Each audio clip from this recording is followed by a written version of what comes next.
Yo, what is going on, everybody? So welcome to a rare Phillies play-by-play, like I said. And, there's been a hot minute since I do this since, the Phillies kind of know how to make me lose brain cells. But before we get into it, if you guys are new to the channel, make sure you smash that like button. Also, hit that subscribe button, guys. And definitely shout out the content. Every little bit helps to grow the channel. So let's get to some comments here before first pitch. Shout out to Steve G. What is good?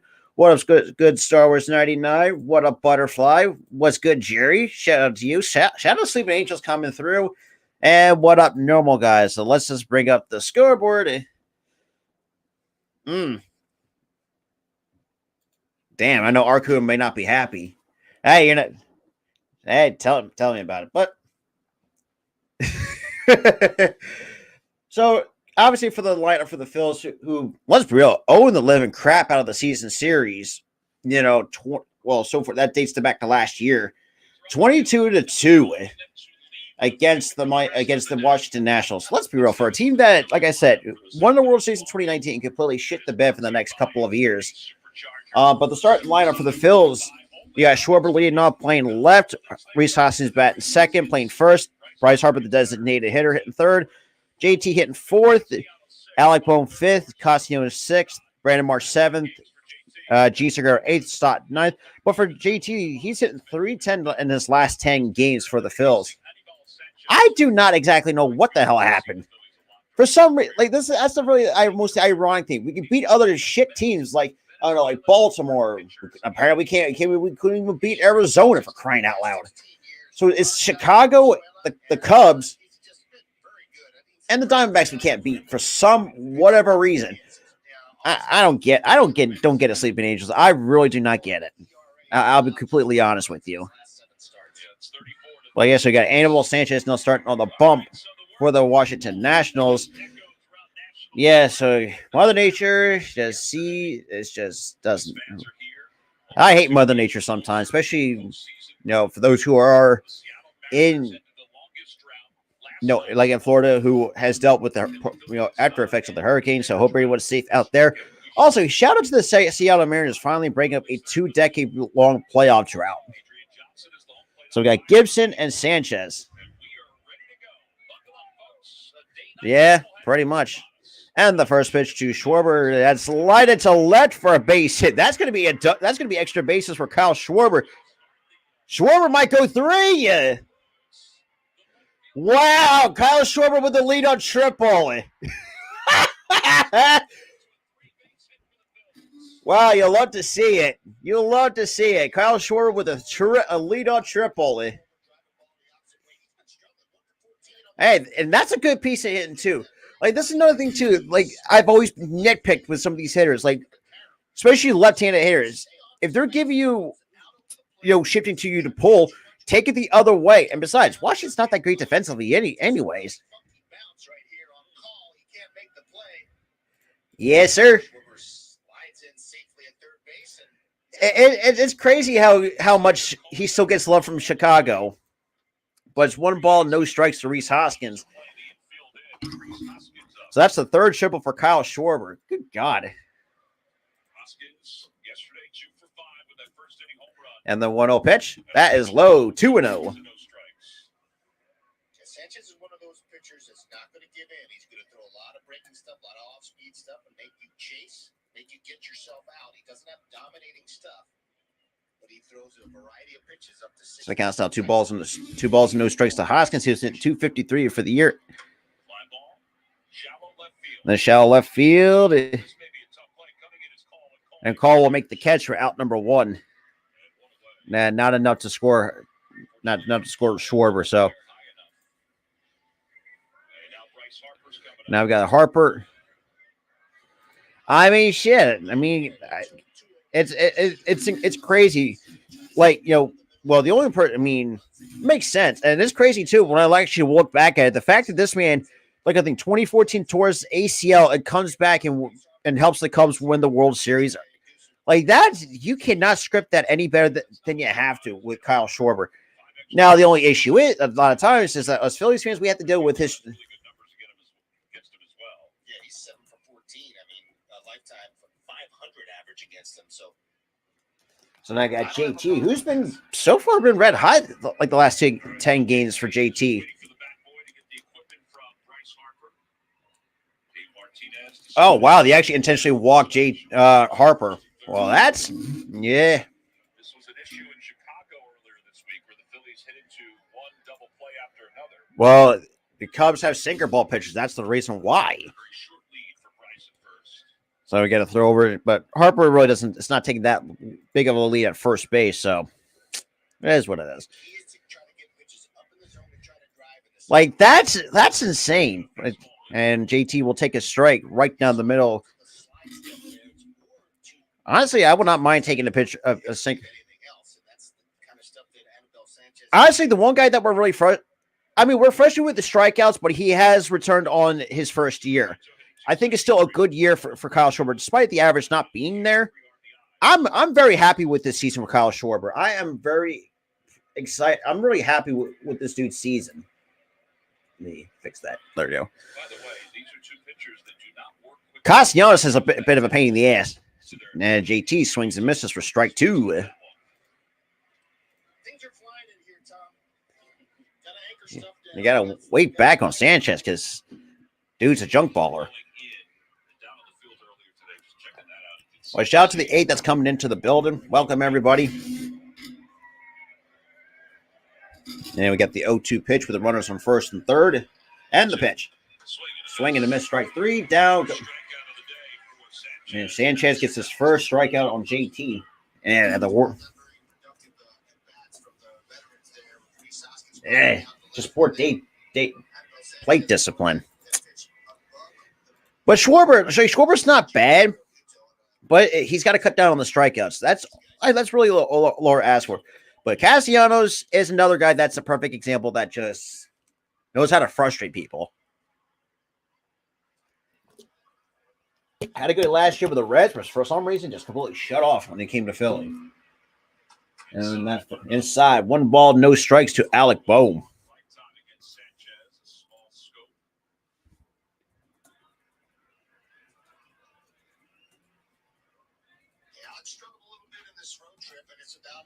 So Sanchez already up to 8 pitches so far here in the top of the first, with runners on the corners with 2 outs here. Shout out to the 9 though. If you guys are new, make sure you smash that like button. And Boehm will foul a high changeup at 75. Yeah. Not. So they counts even a ball and a strike.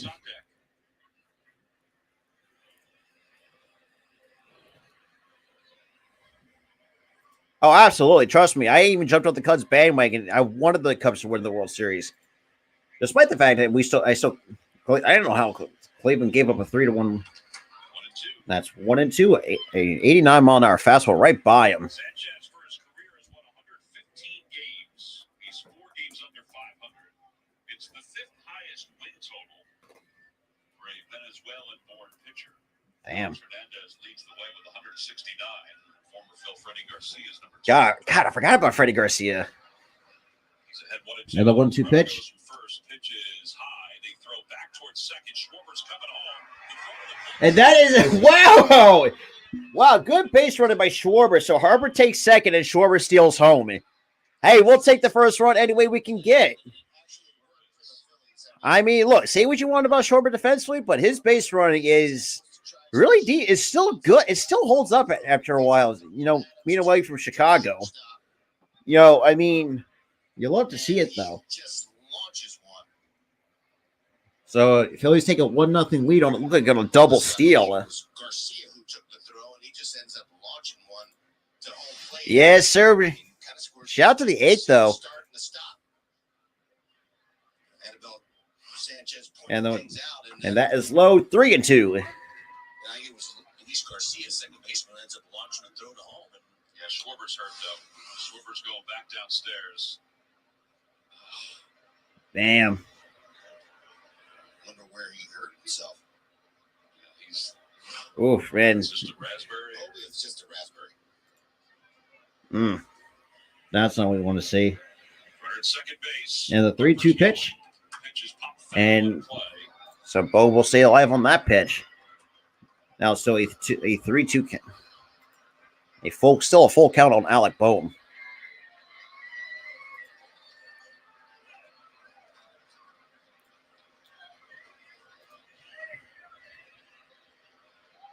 Harper got a great jump, and the third baseman Vargas wasn't really moving toward third.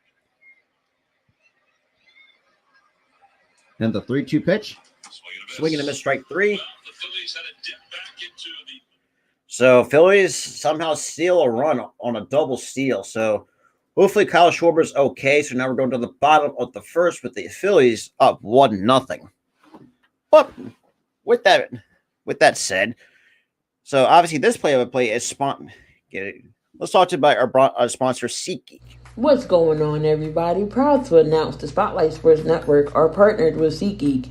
Save $20 off your first order for live events, concerts, and sporting events, and more. All you have to do is just insert the promo code Spotlight Sports Network to save today. Again, that's Spotlight Sports Network and save $20. There you have it. So this live play-by-play is sponsored by SeatGeek. For those who want to get their concert tickets, sporting events, go to any baseball games, whatever the case may be to get your tickets, check out SeatGeek down below and use our promo code Spotlight Sports Network to save $20 off, which eliminates all fees. So you will pretty much will not have to pay extra for your sporting tickets. And also, too, you want to get your Phillies gear, Nats gear, not just those teams, but the MLB, NHL, and NBA, you name it. Check out the Fanatics link down below. Hopefully, like I said, with that out of the way, so hopefully Kyle Schwarber should be okay because it looked like he kind of slid a little bit too hard in the home plate, but he should be okay. But for the Washington Nationals, their lineup consists of Lane Thomas, C.J. Abrams, Joey Meneses hitting third, Luke Voigt hitting fourth, Garcia fifth, Alex Call sixth, Vargas hitting seventh, Victor Robles hitting eighth, and then Riley Adams, the catcher, hitting ninth. So that's your starting 9 for the Washington Nationals. And like I said, I mean, the Phillies, let's be real, dominate probably nobody. It looks like he's okay. got a little bit of a raspberry strawberry cut on his leg. That's right. He actually cut himself. How do you cut yourself sliding? No, that's the guy who still plays ball for the state. I don't know exactly how you cut yourself on dirt. The first pitch is low. 1 ball, no strikes to Lane Thomas. Sort of fine mist starts to fall here at Nationals Park, but we're expecting that for most of this day. And here comes the 1-0 pitch to Thomas. That's a bit low at 2-0. Come on, guys, you got to throw strikes here. Ahead of the hitters, gotten behind already 2-0 against Thomas, and that's not a great sign. Well, no. That means not a good sign. And the 2-0 pitch. Overthrew that one. 3-0. By the way, as far as the weather's concerned, just talking to Rob Thompson, there's always that question. Do you start when it's raining? Do you have to make sure it's clear? He said, no, they're just going to go through as much as they can today. And the 3-0 pitch. That's high, ball 4 on all 4 pitches. That's not the start we're looking for out of Kyle Gibson. And when he's going right, he's hitting the corners and throwing strikes. Because you don't want, that is absolutely true. Solid year. He basically has done what the Phillies have asked to do, is try to eat up some innings. He's had some blips along the way. So the 31st start for Gibson, a 10-7 record, an ERA just below 5 at 4.84. And then you got C.J. Abrams. And the pitch. That's in there. Strike 1 on a 89-mile-an-hour sinker. Abrams hitting 243 on the year with 2 home runs, 21 So runs. 243 average for C.J. Abrams. Since the 4th of September. Obviously came over the trade to get Juan Soto, which let's be real, it has really turned off a lot of Nats fans because of that. And the 0-1 pitch, chopped on the ground, and that's going to be under the glove of Segura. And so now we got runners from first and second, nobody out.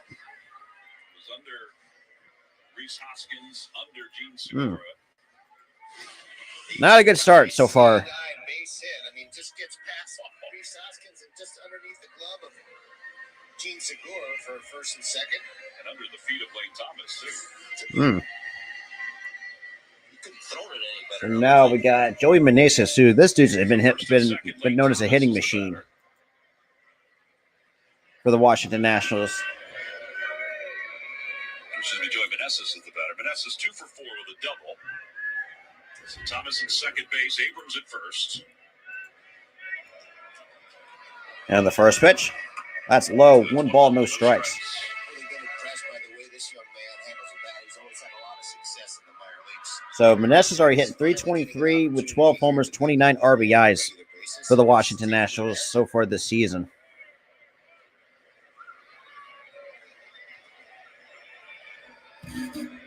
And the 1-0 pitch. That is in there. Strike 1. So 1 ball, 1 strike. Adrian behind the plate. John Tumpane at first. Marvin Hudson, the crew chief, is at second. And Junior Valentine over third. Notice like Thomas had kind of taking a big lead at second base. And the 1-1 pitch. That is outside. 2-1. One of the things that Kyle Gibson gets in trouble when he tries to be a little bit too fine with his pitches, and there are times when I feel like he just doesn't trust his stuff. Just let some of the movement of his stuff go to work. He can get a lot of ground balls. So it counts 2 balls and a strike to Joey Meneses. And the pitch. Swing and a miss. Strike 2. 2-2. It was a hanging slider.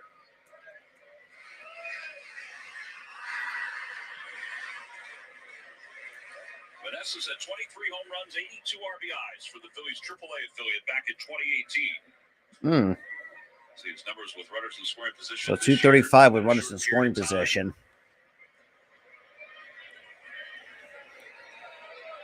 And the 2-2 pitch. Chopped on the ground. Stopped to second. So obviously Thomas goes on the play, so that'd be 1. So first and third, 1 man out. Still an opportunity to get a double play here. Between first and second, he was very close. Made a very close play here at second.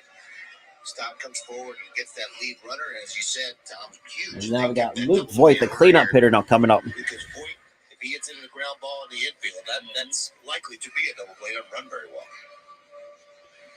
So Voigt this season hit 231, 21 homers, 67 RBIs. Last night's ball game or yesterday's game. Never did get to last night's game. No.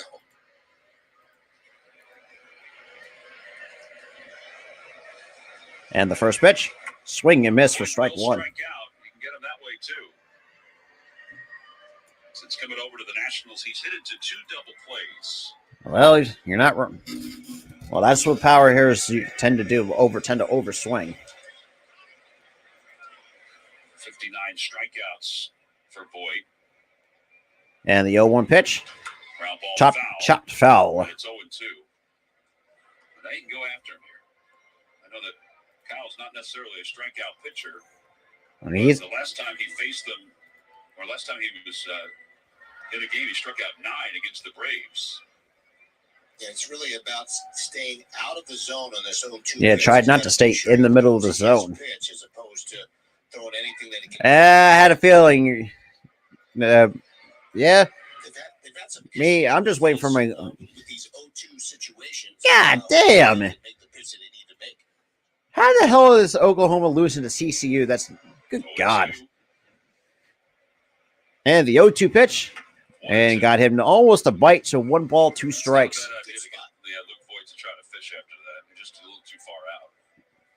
He's got it bumped down a little bit today, Tom. It's a little bobbier out there, I guess. I guess it is. I went back and watched a video of him as a college player. He did the same thing when he was in college. That's his thing.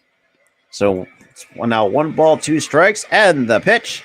Swing and a miss, strike 3. Down goes Voigt. So that's 2 outs here in the bottom of the first. And then get Luis Garcia, the number 5 hitter, coming up for the Nats. Away from the barrel, gets in the chase. Nice little slider there. I will say this too. I will admit, like, a slider is one of the most hard pitches to hit, unless a pitcher hangs one. So I mean, now he's going to try to finish it off because this is probably their best left-handed hitter in their lineup, and that this is one of the big challenges that Kyle Gibson's going to have is trying to get these lefties out. Who can swing? Some of the guys who can swing the bat a little bit. Yeah, lefties have hit 10 home runs against him. Righties have hit 12. And the first pitch to Garcia. Garcia lines it. And that's line to the base. That's going to be the first run. Game tied at 1. God damn it, Kyle. You really had to hang up. Single for Garcia. So a 1-1 game here in the first. Damn. You really had to throw it right down the fucking middle. First pitches, and he tries to throw a little slider or cutter in there. He leaves it out over the plate. Garcia That's really unfortunate. 2-out base hit for A hanging slider. hangs in the middle of the plate there, and this kid can swing it a little bit. Takes advantage of it and gets a 2-out knock. Just out of the effort of Gene Segura there, second base. That's really unfortunate. So Alex called the batter. And that's going to be a miss. 1 ball and no strikes to Alex Call.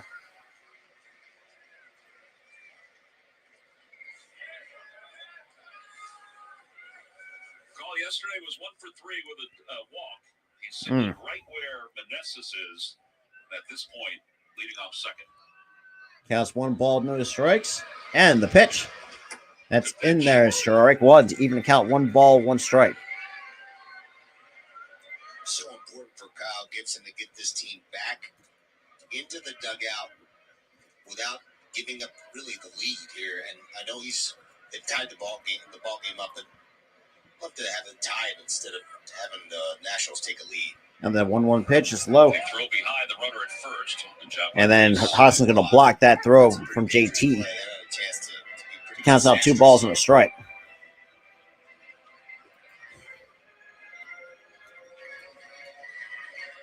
Good job of just fronting it up and blocking, keep it in the infield.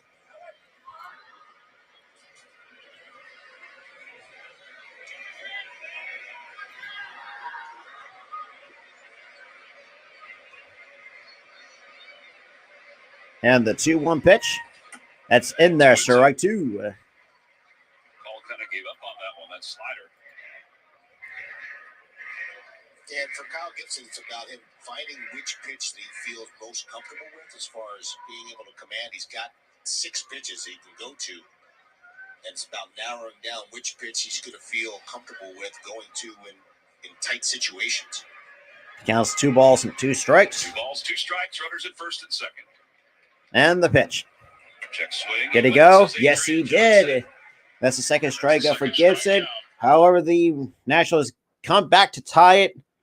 Then again, could have been a lot worse. I will say that much. Could be a lot worse than it turned out to be.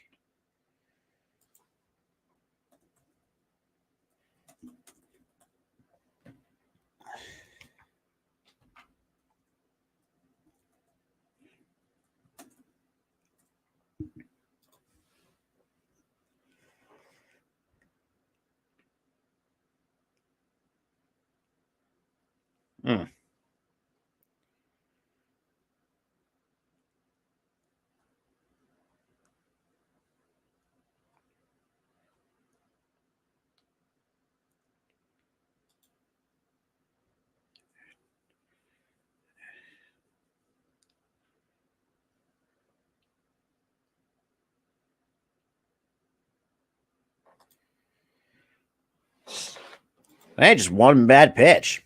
And that's another thing, too. Like, you got to start throwing strikes.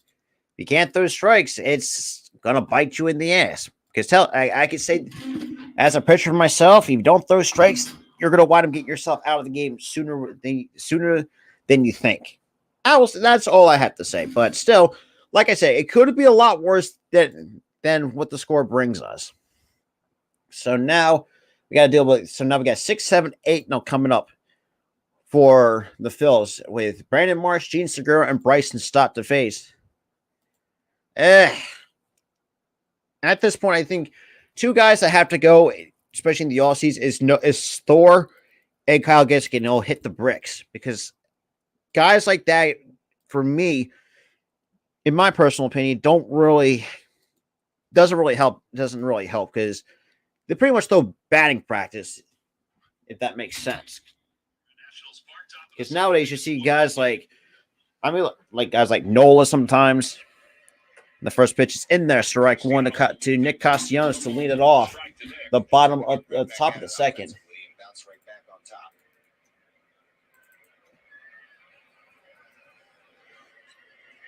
And the 0-1 pitch. And that's fouled off. No balls and 2 strikes. Another small sample size, but it's got 3 knocks and 6 attempts against Sanchez this year. So far, hit 268 with 13 homers, 61 RBIs. Damn, that's embarrassing. And the count's out 0-2 on Castellanos. Obviously, didn't look agree with the pitch.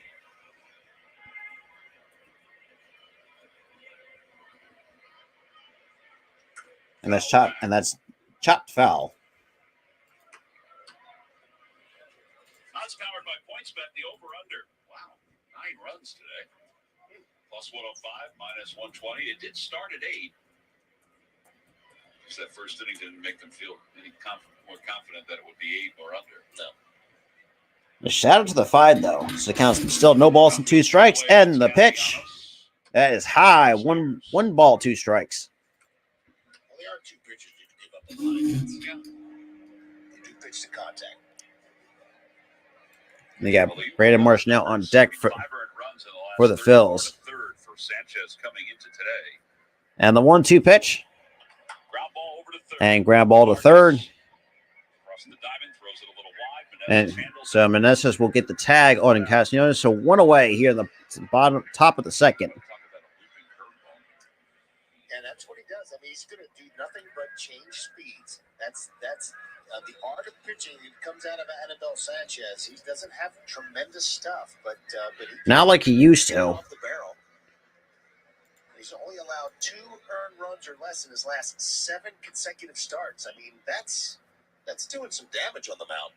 I mean, that's impressive for a guy that's averaging between 88 to 90 on the fastball. Here's Brandon Marsh. And we got Brandon Marsh and the first pitch. That's in there, strike 1. Marsh had a couple hits yesterday. Scored a run, had an RBI. Average up to 284 in a Phillies uniform. Now, so a 243 average for. Yo, what up? Oh, yeah. That is high. 1 ball, 1 strike.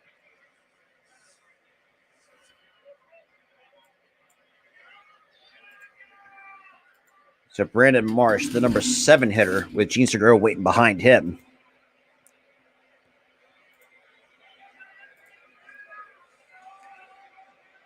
And the 1-1 pitch. That's high, 2-1. Actually, I think it's 2-1.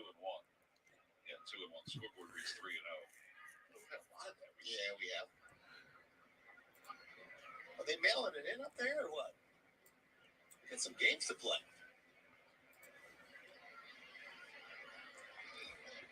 And the 2-1 pitch.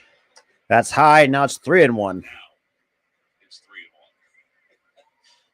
And Marcy's done a pretty good job of against the Washington Nationals. 10 for 31 with 2 home runs against them. And that's crazy. kind of likes facing the bats. So the count's out 3 balls and a strike. And the pitch by Sanchez. High. That is ball 4. So that's that's second walk for Anibal Sanchez. Oh, absolutely. Like I said, if you're going to be that one group that's going to boo him, then you're an idiot. sale opportunities, and much more. Visit Phillies.com/season tickets. So now we got Gene Segura now coming up. It will be interesting to see how they handle as far as trying to steal bases. I think that they've got something on Adams. They don't feel confident that he can throw the ball and throw guys out. And another throw over to keep Brandon Marsh close at first.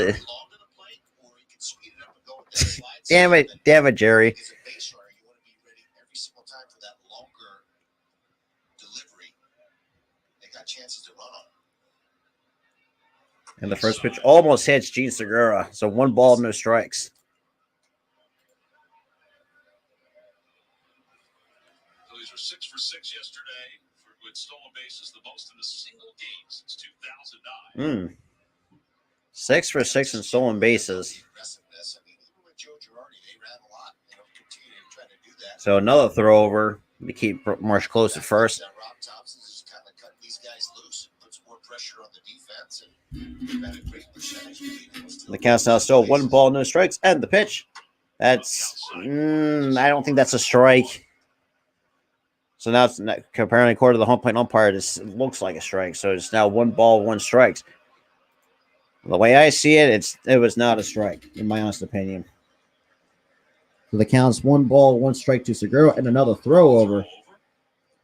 You keep Marsh close at first. Sanchez is very conscious of the fact that these guys will steal bases, and he's going to the slide step. And You got to be quick to the plate, though.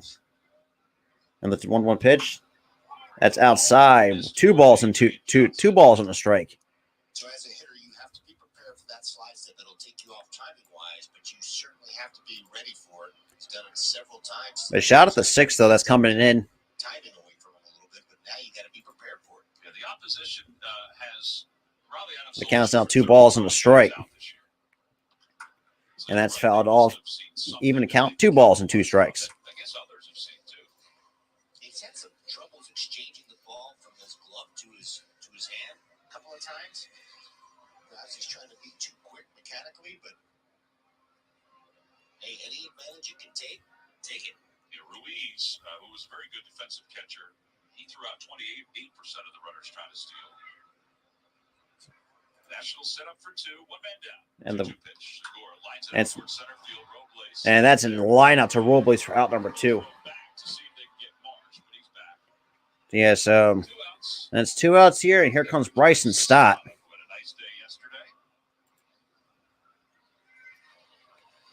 Yeah, it was nice to see him. A couple of knocks yesterday for Bryson to hit a ball the other way, and it's nice to see him get back and going because he really, after a very slow start, was swinging the bat quite well through the middle of the season here, getting opportunities to play every day, and hopefully continue to carry that through the end of the season.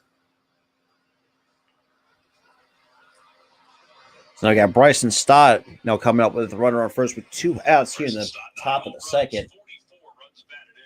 And the first pitch, it's in there, strike 1 on an 87-mile-an-hour cutter above the hands.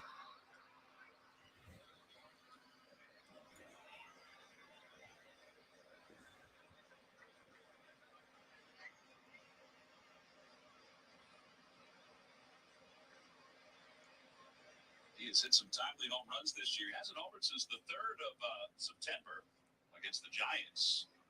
That's in there, strike 2 on another cutter. And that's the slide step that kind of took his timing off, and see that Bryson Stott wasn't real happy about it.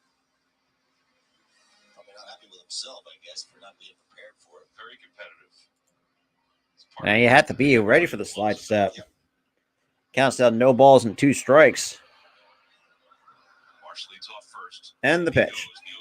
Swing and a miss. And swing and a miss. So Phillies go down in the top half of the 2nd, despite getting a walk out of Marsh. So that has not done them any justice. So bottom 2nd we go after commercial break. I'll be right back.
Okay. Start the bottom of the second. Yes, sir. Hang on a second.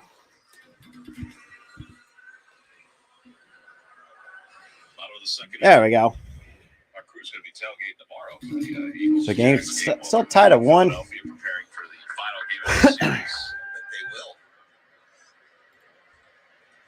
Gibson so Gibson will start the bottom second. And we got Vargas and the first pitch. And easy. So JT will handles that no problem. 1 pitch, 1 out for the Washington Nationals offense. So now we got Victor Robles. So we got the catcher Riley Adams. We're not waiting on deck. Guys like JT Realmuto, they try to run on him, try to one on him. This guy's just too athletic. Makes a nice play, makes it very easy. Nice accurate throw, right to the chest. Play a little catch with Reese Hoskins. Robles had a hit yesterday. He was 1 for 4. With a pitch outside.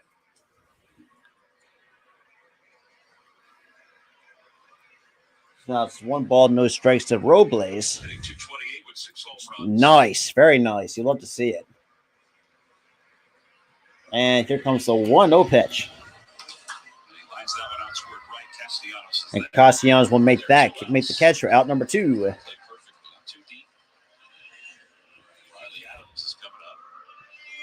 So far, 3 pitches for 2 outs. Nice jump. This ball was well hit. As you said, he was placed right in the right spot, but gets a good jump, comes in, makes the catch pretty easily. Now we got the catcher, Riley Adams, now coming up with 2 outs here. 172. 4 home runs, 8 RBIs. First of June, his batting average is 158. The first pitch is a bit outside. 1 ball, no strikes. Long swing that they got in on a number of times off of his knuckles, and I would assume that they'll try to run some of those sinkers in on his hands. I would. A 1-0 pitch. That's in there, strike 1. The 1 ball, 1 strike from Kyle Gibson.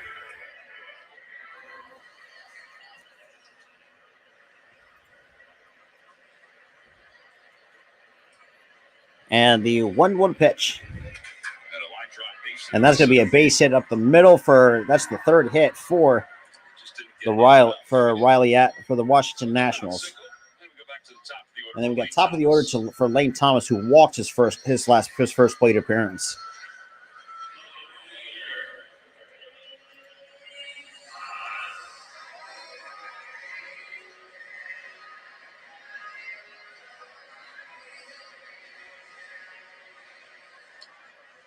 Thomas walked and scored the first run for the Nationals.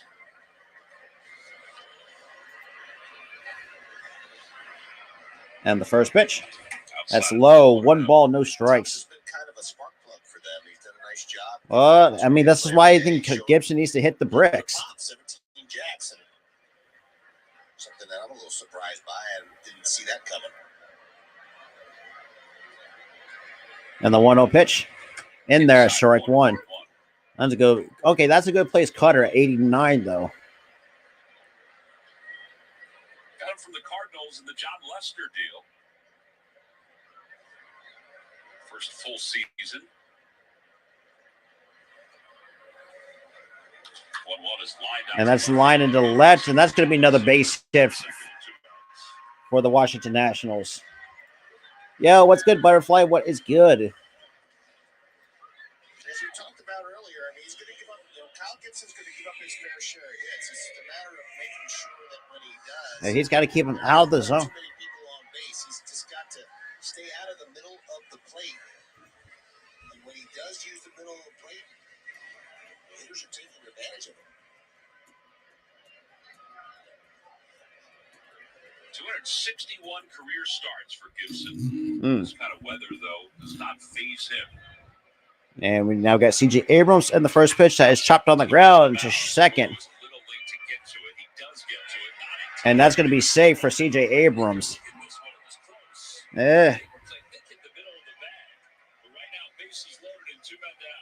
So now look. Come on, Gibson. Yeah, Gene Segura didn't seem like he saw the ball all that well. Probably thought it was hit a little bit harder, but he didn't come to get it. He actually went a step or two to his right prior to. Oh, really? That's interesting. Get it. And he beat the play. And I mentioned the middle of the bag because you want to hit the front of the bag, and it gives you a little bit of advantage if you're the base runner. But he hit it right in the back part in the middle. Yeah, for you base runners, you're absolutely right, Tom. You want to hit the front of the bag because it'll obviously shorten up the time for you to get to the bag. The shout of the sixth, though. So now you got the Joey Meneses not coming up with the bases loaded, but grounded into a fielder's choice his first time up. So now Meneses is up with the bases loaded at the bottom of the second inning. 5 hits already for the Nationals. And the first pitch, low outside, 1 ball, no strikes. Dude, can you throw strikes? It's like, good Lord, it's not that hard. You just have to play much cleaner baseball when Gibson's on the mound. Those ground balls need to be outs.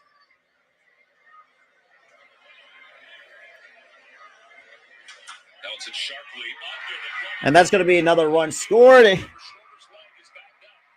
going to want to clear the bases. Damn. Meneses will get to second. It's a 3-run It's a base hit. So it's a bases clearing double. Are you fucking kidding me? Come on, Bo. You got to make the fucking play. Yeah, as I stated before, with Kyle Gibson on the mound, you have to play good, clean baseball, especially on a defensive end. And What the fuck, man? ground ball from C.J. Abrams, and this is a play Gibson's got to get the fuck out of here. I'm sorry. Him and Thor had to hit the bricks. And boom, man, you got to make the play. Doesn't come up with that ball. No, Kyle Gibson's pissing me off. Like, dude, the dude can't throw a strike to save his life. Get extended enough to make the play, and it cost the Phillies 3 runs. Yeah, I think you're right. I think footwork, and it was hooking, but he should have made that play. So now we got to play from behind. Are you fucking kidding me? Nationals. And that's in there, strike 1. So finally you throw a fucking strike to somebody. Pretty much, if the Marlins have to beat the Brewers in order for us to stay alive.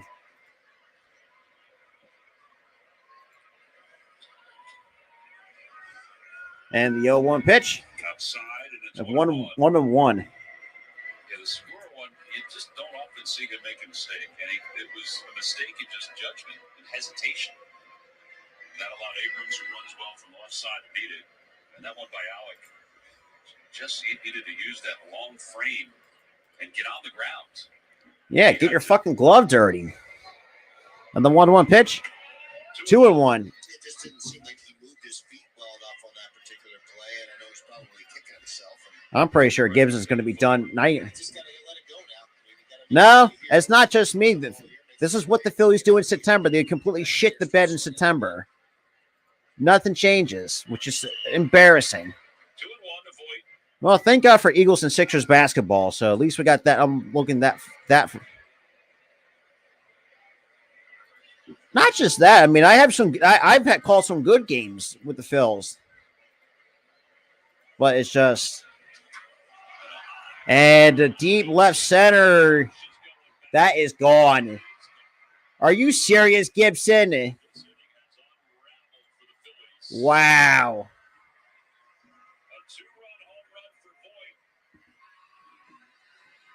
Are you fucking kidding me? Unreal. A 2-run shot. Now we're down 5 before the top of the third.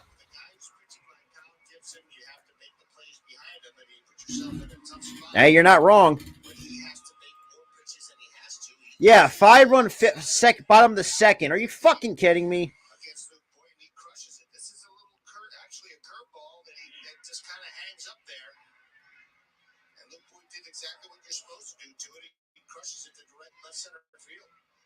And the first pitch, that's fouled off.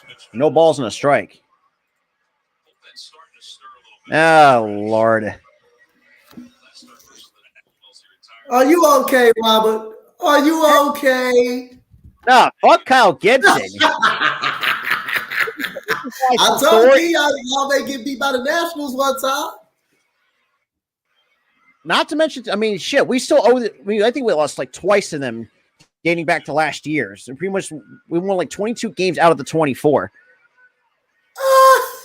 Honestly, Jerry, I would disagree. That's Phillies are falling out of fucking in. Gibson and Thor's got to hit the bricks by the end of the year. I'm being serious because we cannot have guys. We cannot have guys be throwing meatballs. And that's right. I will blow. And I blame Bohm too. Get your fucking glove dirty. See, this is why I nitpick the little fundamentals. As a current player, this is what really grinds my gears. Without the there he goes. Arco about his Oklahoma Sooners. Yeah, I said they suck. They defense suck ass. They do. Who do they play TCU with? I got them as one of my upset picks. TCU is on Twitter. I did pick them as an upset.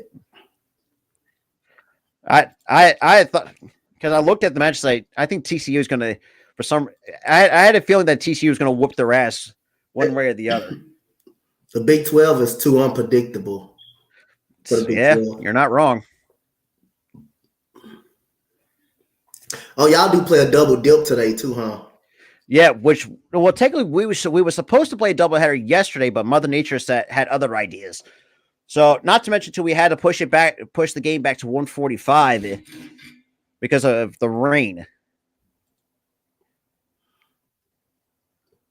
God damn, y'all, let me see. Y'all play again. Even if y'all lose, y'all play again at 6:00. So, hold on, let me go back. Yeah, play at 7:05 first pitch. 7:05 first pitch. All right, so let me go back. All right, so let me go. And which is funny too, Joey Meneses was one of our fucking former prospects. Now he's with the Nationals killing us. All right, so now we're back to the Braves. The Braves and Mets are tied right now. They're tied. So let's see. If y'all lose, y'all gonna be tied. Y'all gonna be tied. Yeah, we're gonna be tied with the Brewers. Who got the tiebreaker? You do? We own the tiebreaker. All right, so y'all good. Y'all even tied. So that because if that was the case, that if we somehow get in since we hold the tiebreaker, we're not gonna go far. And not to mention too, Kyle Gibson sucks in the month of September. His career ERA in September is over 9. I'd rather not make the playoffs than get embarrassed in the playoffs. That's the worst thing. We already seen that already with the Eagles in Tampa Bay. So and you're not wrong. We've seen it once before, and that was my Birds taking on Tampa Bay Buccaneers. And we completely shit the bed. And now Schwarber's already had. Gonna be in good position though. Yeah. Y'all still gonna be in good position because if y'all lose this game, y'all will be tied, and then y'all the Brewers and y'all will be tied. But the only thing about it, guess what? You know who you got the next series though? We got the Cardinals.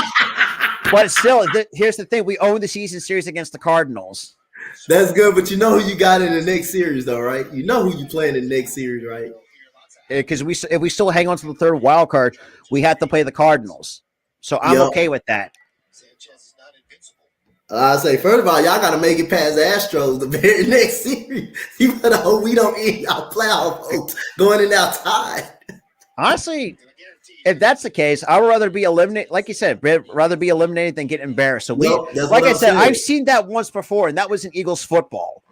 And I don't want to see that again in baseball. So at this point, Robert said he'd rather lose to the damn Nationals to get embarrassed right at this point. Now, I would rather lose to the Astros. or at this point, go back to the Chicago, play the Chicago Cubs and because we have a half game lead with six games to go. Yep.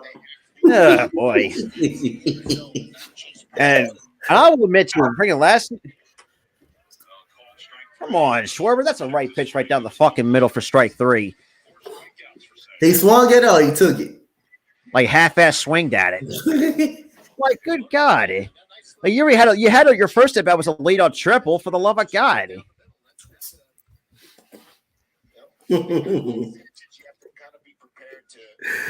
Oh my God, bro. He gave up a 3-run home run?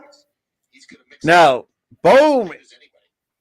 No, because Segura couldn't make the play. That loaded the bases, and Gibson can't throw strikes for shit. Boone could not get his glove dirty, so that allowed almost basically a couple misplays, let 5 runs to score in that inning. Man, that's cold.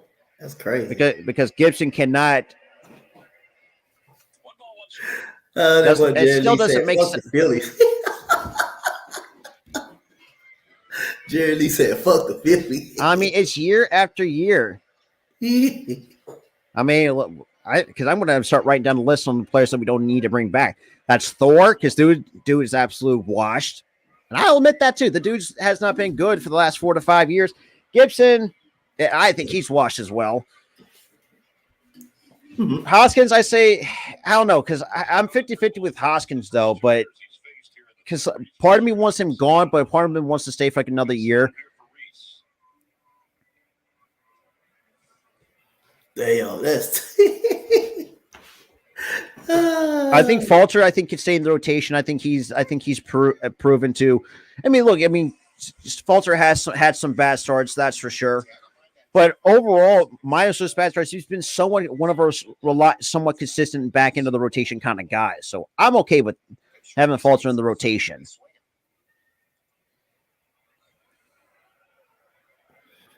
And the full pit. And excuse me. So y'all got basically a 4-game series. All right, then y'all play us Monday. Yeah. And it's at our field too. So we got McCullers versus Aaron Noah. That's an automatic L. He said that's an error. Even though Noah has been good, but we can't do nothing to help him. So I will say I'll leave it at that. I know we have Wheeler on one of the days. You know who pitching that second game? You want to guess who pitching that second game?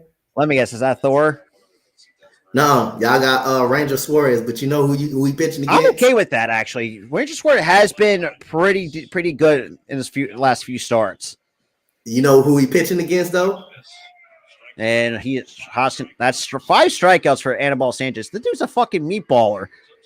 God damn. Robbie, I'm guessing because we don't have because I think we're saving Wheeler for the playoffs, but I don't think that's going to happen. You know who Ranger Suarez pitching against in that second game of the series? I'm guessing that's Verlander, if I'm not mistaken. Yep.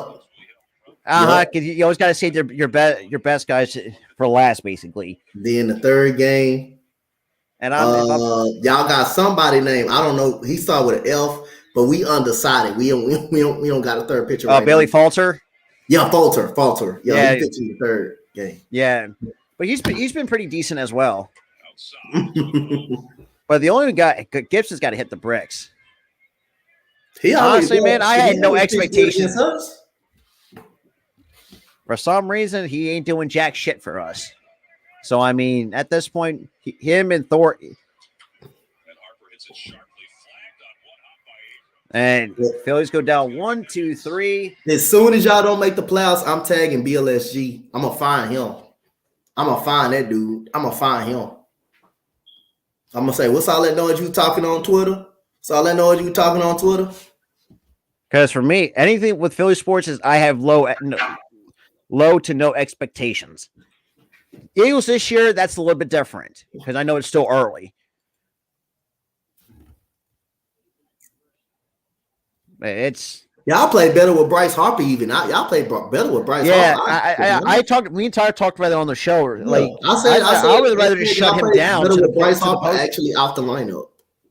Like they're all doing too much, and the fact that's another thing too. We brought back Garrett Cole, and we're not using this man. I'm sorry, but I think, but damn. Like it's already bad enough that Oakland A's has a better record than the Washington Nationals. Because Oakland's 56. Good, jeez. Jake, God bless your brain cells. How do you freaking watch that? Like it's bad enough that Washington. And I even said this too. Like, and I've seen like people say, ever since that Soto trade, like no Nationals fans barely ever showed that. I think like the lowest. Their stadium is almost completely empty. It's almost empty as the Coliseum. I was like, are we sure we're not playing the Oakland A's? I mean, I would not rush those guys up yet because you don't want to. Let's be real, not really really screwed up a little bit. So now go to the bottom of the third. Jesus Christ. These are the reason why. This is why I thank God for Sixers basketball. At least when they lose, at least the Sixers actually have dignity when they lose. Well, in some games last year, I will admit that. I mean, the only time the only L that was embarrassing that we ever took was against the Memphis Grizzlies when we didn't even break 100 points. Y'all did. Y'all played bad against Boston too. You remember when James Harden first got traded to y'all? Y'all got beat by down there almost 50. Pretty much. Now Blake Griffin to the Celtics. But then again, it was an interesting move. But I kind of understand why they had to get him because I think Robert Woods is out with what's it, a knee injury? Yep. Oof. That's not good for the Boston Celtics because when he's in the lineup, I think that's when they do when they're at their best is when you have Robert Williams in the lineup. Now we've got 6, 7, 8 for the Washington Nationals. Alex Paul, Vargas, and Robles. That's the 0-1 pitch. And their strike 2. Damn. Doesn't strike out much. Doesn't walk a whole lot.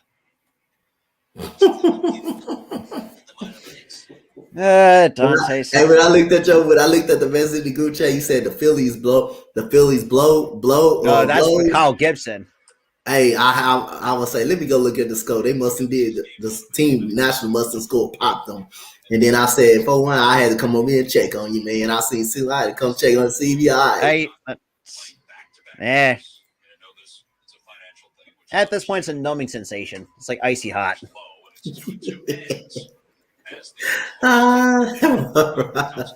This is why sometimes I can't wait for baseball season to be done with, especially being a Phillies fan. Anyways. Oh, that's going to be interesting now because Braves and the Mets play on Fox tied at 98 and 56 apiece. Yeah, that the loser dropping the wild card race. Because I mean, I think Mets have Chris Bassett going for them. If I'm not mistaken, too, for Game 3. Somebody said they gonna lose tonight. Star Wars. I mean, we have a double header too. Said we gonna lose. Like literally, y'all lose tonight. Y'all season may be done. Y'all lose and the Brewers win. Y'all season might be over with. No, I gotta. Y'all season may be over with. Y'all know who y'all playing next. Y'all know who y'all playing next. Y'all playing my Astros now. I know we may win by like 1 or 2 games in that series. And a backwards K for Gibson. Not surprising. Who gives a flying fuck? Because only we could.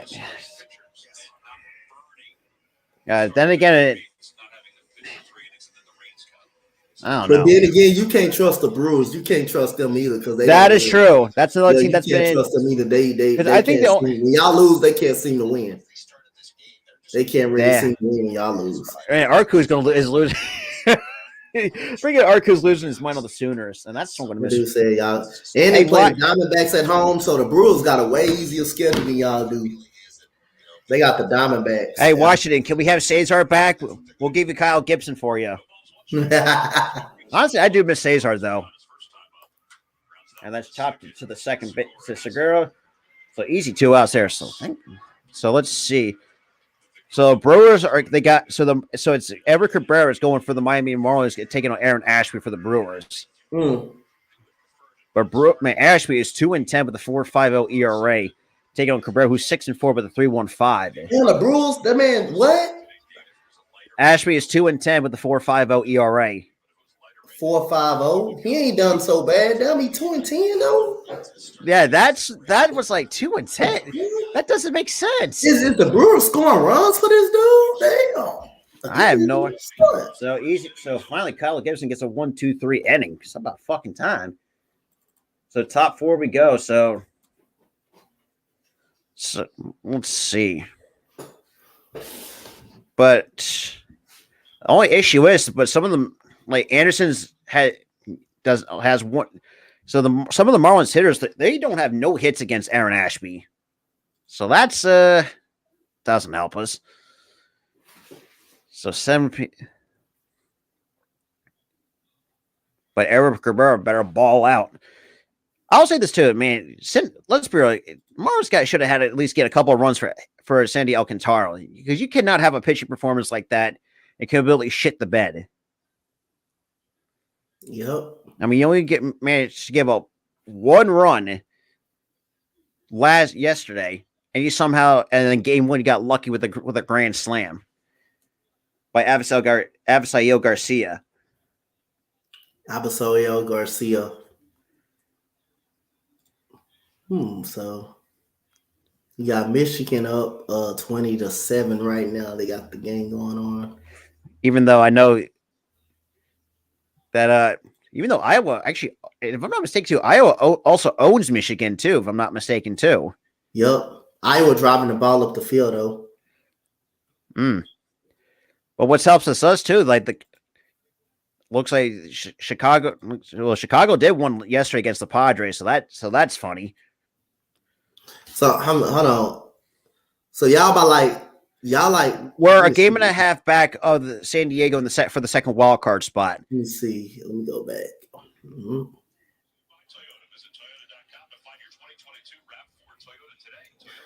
All right, let me go. They in a wild card. So they in a wild card thing. Yeah. Let me go back. We only managed one. Y'all 1.5 game back. Y'all 2 games out of the win column. Y'all 2 games out of the loss column. Yeah. Y'all a game up out of the loss column. What up, Norma guy? Yeah, the only one hit came off the bat of Schwarber, and that's a triple, and that was pretty much about it for our offense so far. Damn, y'all offense can't score anything. I got one run. That was and JT. That's going to be an extra base hit for JT, who's been red hot. So that's going to be a leadoff double for JT. That's double number 26 for JT. Watch you stay there. I wouldn't be surprised because that's always been our biggest weakness. And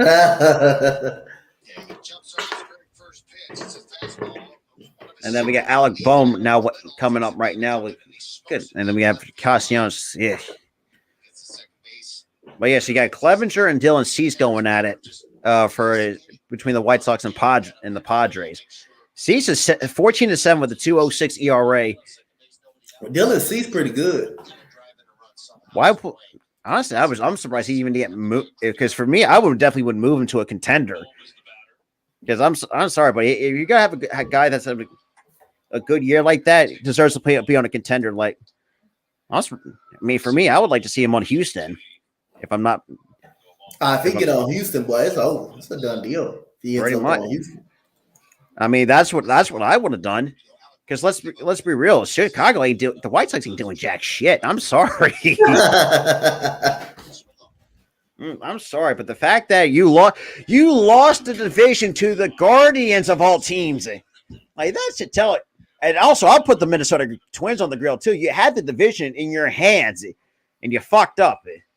Well, that's what you get when you get Carlos Correa. So at least that's what you get when you get Carlos. And Correa, at least Dante has the right to laugh at the Minnesota Twins for that. I sure do, because Carlos Correa went over there. Carlos Correa went over there and left for championship. And let's be real. I think Jeremy Pena. I think he had a solid rookie year.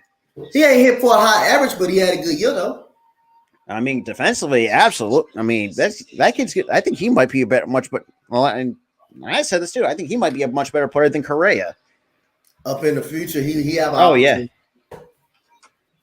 And no, can't even 2-2 on Bohm. But Bell has. So Bell looks like Bell's the only one that actually has success against Dylan Cease. He's got a 500 average against him. What up, Jameson? Jameson what Taylor. Up? What up? You got 2-2. Not looking for it. There's number 6 hitter. That's outside. 3-2. Nice job by Alec Bohm back into this at bat. So Alec Bohm's already 3 for 5 against Sanchez with a walk and a strikeout. At least has some success against him. Well, I would say this too, man. I'm really happy for Seattle to finally break their drought, and that's popped out of play. So at least it's safe to see another pitch. I'm happy for Seattle as well. 21 years. How do you Look, I thought 10 years was bad. People do that for 2 decades. Man, that's all about losing. Yo, what up, Liam? What up? So Alabama, Texas A&M going at it. Okay, next Saturday. Interesting. But yeah, me and Dante, we're going to be live later tonight at 7:30 between the Clemson Tigers and the NC State Wolfpack. And Thomas will going to make the catch. And JT will go to third. So, hey, not a bad situational hitting. It's not too bad though. Just being able to put this ball in play to make something happen. JT makes it happen by getting to third base. But it takes the two to get it done, and now it's up to Castellanos. And I got Castellanos now coming up, and I'm not have no faith in Castellanos. Your first reaction on the ball is in the air with nobody out, and when you're in second base, is to go back. And then he takes a little chance here, but he believes in his athleticism. Yeah, you're not wrong. So now we got Castellanos with an opportunity to lead. I mean, yeah, if a team shits the bed like that, absolutely. And the first pitch is low. 1 ball, no strikes to Nick Castellanos. That's a tough part, though.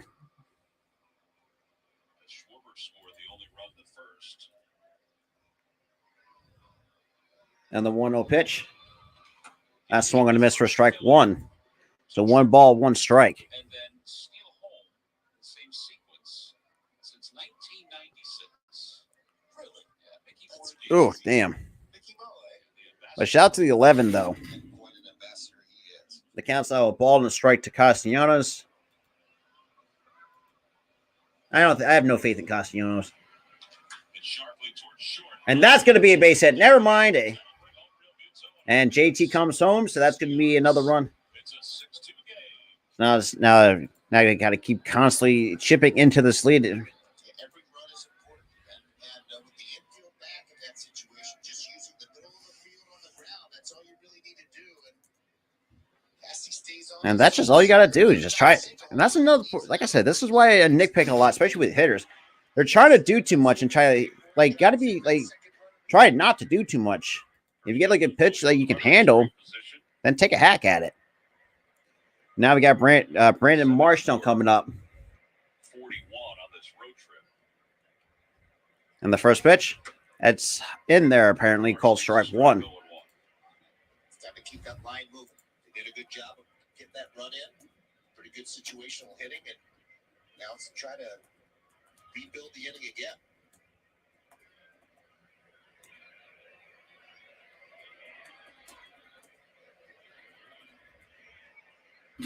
And the pitch, swings and misses for strike 2.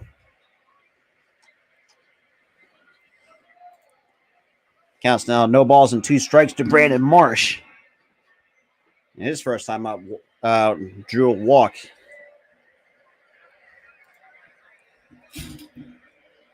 And a throw over. Castellanos wasn't even off. Mm. Well, trying to keep him close. Well, the Phillies do run with 2 strikes a lot, but I don't think that's going to happen in this situation. Nope. And the pitch. And it's off the hands. Damn. Remember when Jamie Moyer used to throw pickoff moves just so he could mess with the timing of the hitter? Oh, yeah. Yeah, he would throw the ball over there 3-4 times and then quick pitch a guy, and then all of a sudden he'd jam somebody with like an 83-mile-an-hour fastball. Yeah, I remember that. I mean, that's George's later years. The count's now no balls and 2 strikes. And the pitch, that's high. 1 ball, 2 strikes to Brandon Marsh. You're right about Sanchez's pitch count. I mean, this will be the 65th pitch that he's thrown. This next one, so they're going to be in the bullpen.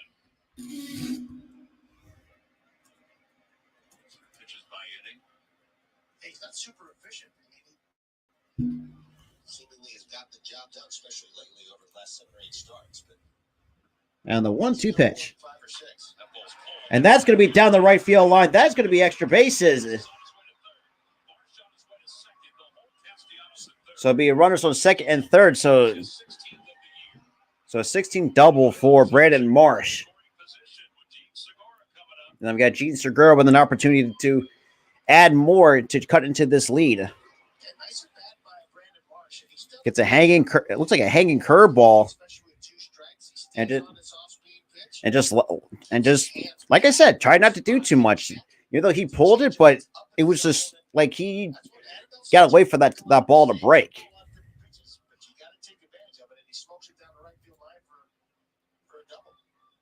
now the infield is back again with the Phillies down 6-2, and Segura, who flied out his first time up. And the first pitch to Segura is high. 1 ball, no strikes. Again, as you mentioned, the infield is back, and this is a situation where he doesn't necessarily have to drive both runs in. He's got to make sure he drives at least one in by using the middle of the field. Just a ground ball to second or short, and you got yourself another run. Ground ball to second base. And that's going to get another run home. So Marsh will go to third. So it's a 6-3 ball game. Yeah, I would take it at this stage of the game. I mean, anytime you get closer, there's a long way to go in this ball game, and to score runs, you still have a runner in scoring position. You still get a big 2-out knock for another ribby, but Yo, what up? What up? sometimes Damn, that's got to suck. I appreciate everybody coming through. But if you guys are new, make sure you smash that like button. Hit that subscribe button if you guys are new, because we're going to be starting. I'm going to give you guys a lot of sports play-by-play. And I'm going to be live as well for my fan. And wow, that's a good play. That's another. That's going to be a good play. So 6-4 game. So that's a bunt single for Bryson Stott. play. I can't tell you how big this play is here.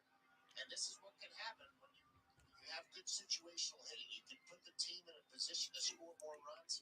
He noticed that Vargas was back, and he took advantage of it. And he's playing way back. He doesn't even have to put a good bunt down. It wasn't a great bunt, but he just pushed it to the left side, and that's an easy knock. Nice play by Vargas, but really no chance to get him, and that's a huge 2-out RBI. Yeah, 45 RBIs now for Stott, and now a runner at first with 2 outs, and the Phillies are within 2. So now we got Kyle Schwarber, the tying run at the point. Yeah. And Stott, easy stolen base for Bryson Stott. I mean, we got another running scoring position, so we have the tying run at the plate. Oh, absolutely. Absolutely. That would be great. To make up that 5-run second inning that the Nationals put up on us. Because Bone didn't want to get his glove dirty. And Schwarber did what he could, especially, getting cut up, sliding into home. Absolutely, absolutely. To cast out a ball, no strikes to Schwarber. He is 1 for 2 with the triple. He might have jammed his finger on the bag there, it looks like. That is one of the dangers of going in head first. Yeah, that's why I go feet first. That's why I think a feet first slide is much more safe than a head first, because number one, you don't want to jam. Schwarber got lucky. That was ball 2, even though that should have been strike 1, but that's ball 2, according to the home plate umpire. So far, Sanchez has thrown 21 pitches so far in this portion of the inning. That's inside 3-0. And they got Hoskins now waiting on deck. I'd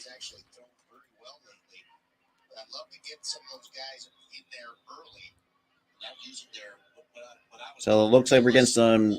Looks like the Nationals bullpen is kind of stirring.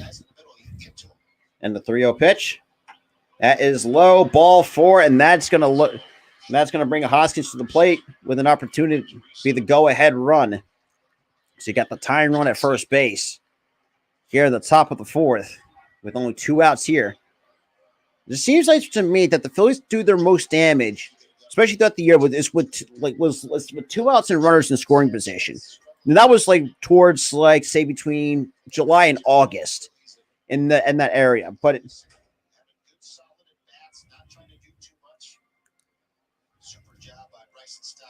and obviously we get a meeting on the mound. Now we got Hoskins. of the mounds. Keep track of all the news surrounding the fight. So already got 30 home runs. Second time he's done that in his career. Presented by your Tri-State Toyota Dealers Association. So now I'm going to get a little greedy here, Tom. This is where I want the big home run.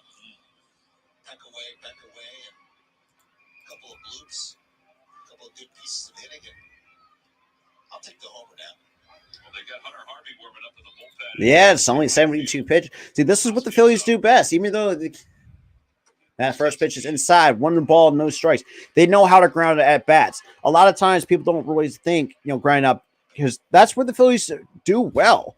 And that's how sometimes when Phillies take advantage of, of the pitcher's pitch count. On the 1-0 pitch. That's going to be on a one hop to the first baseman. Okay, you know what? But that was a better top half of the inning. So bottom fourth we go. Now it's a 2-run deficit for the Washington Nationals. So not too shabby to start to get some of those runs back for the to really get into this deficit here. But so like I said, and I'll talk about this too on Monday.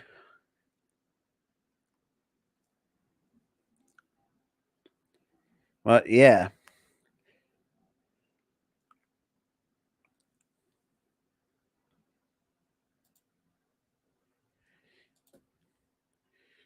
I mean, that bunt was it's pretty good.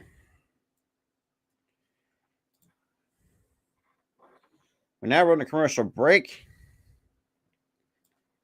Well, yeah, appreciate everybody coming through. At this point, I would. But then again, you don't know how good the bullpen, because we got some guys that might not be available in the bullpen. So that's going to hurt a little bit. So we'll see what happens. We'll see what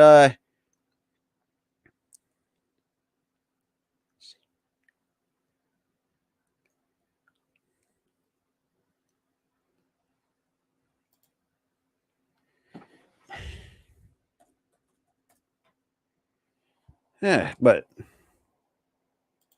that's crazy. That is crazy.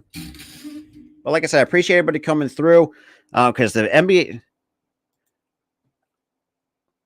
Hey, Arku, let me ask you something. I don't know if you're still in the chat. Do you do fantasy basketball by any chance? Because if so, DM me. I can actually, because you want to be part of my league, I can give you the link to it.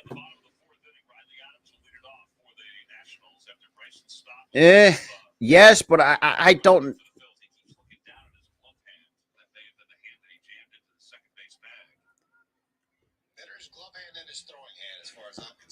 Yeah, and you're not wrong.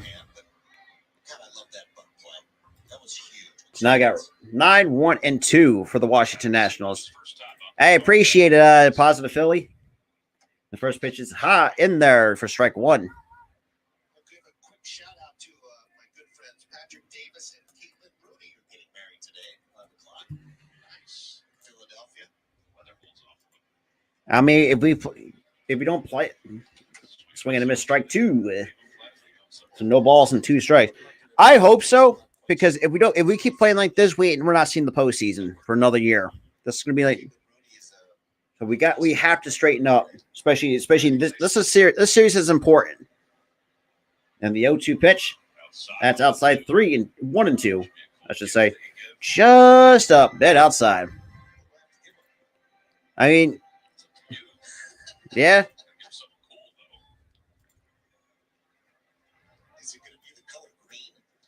So shout out to everybody coming through though. Yeah, I saw that the Mariners finally ended over 20 years, which is awesome. Nah, technically, Hall's the first baseman by trade. That's fouled back.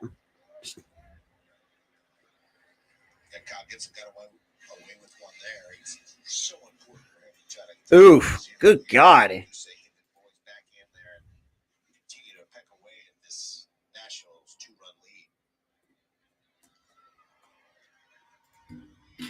I have no idea, Arco.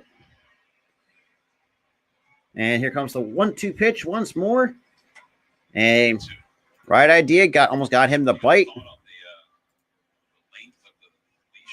independent with this. It shouldn't be too long. I mean, if he starts getting into trouble this inning, I would get somebody going.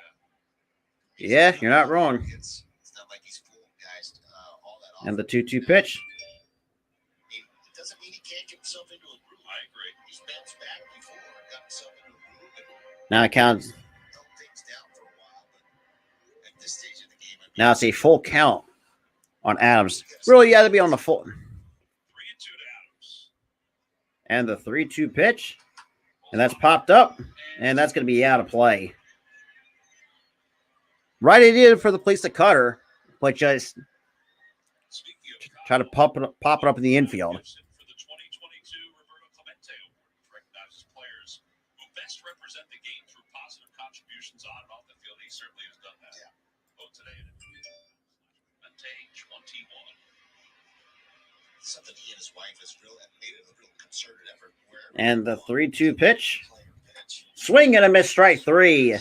Strikeout number 5 for Kyle Gibson. Are you serious? How is that? That is ridiculous. So now we got Lane Thomas now coming up. He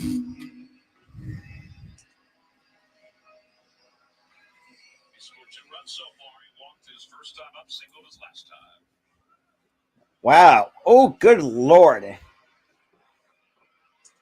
How the hell are you losing to For me, I don't think TCU is not that great as a football team, but it's showing otherwise. Be a problem for him today. He just can't command it. He seems to be yanking it a little bit too far to the glove side. When it counts a ball, no strikes on Lane Thomas.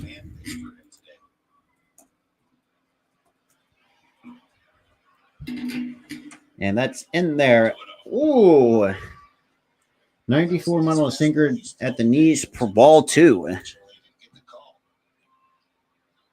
But shout out to the 12, though. Now it's a 2-0 pitch. And that's chopped on the ground. The third. Easy hot for Bo. Easy play for out number 2. 6 in a row retired by Gibson. And then we got C.J. Abrams now coming up for the Nats. And he is 2 for 2 with 2 singles today. Just need to allow his stuff to work. No doubt. He gets a little bit too nitpicky on the corners. A nice job of bouncing back against Thomas. Abrams is 2 And for the 2. first pitch to Abrams is high. 1 ball, no strikes.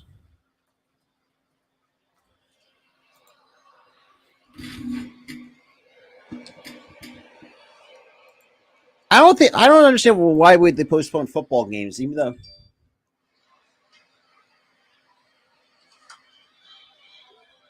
So now it's 1 ball, 1 strike.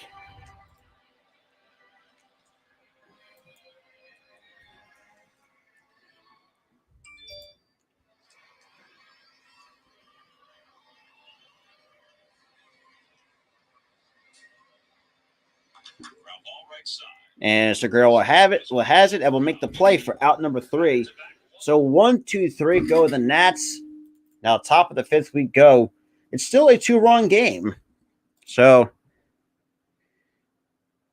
hey, tell me about it. I mean, shit, it's been almost raining all day, pretty much.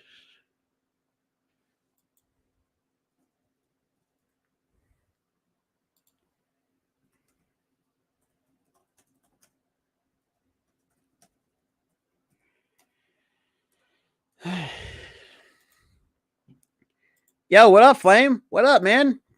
Appreciate you coming by.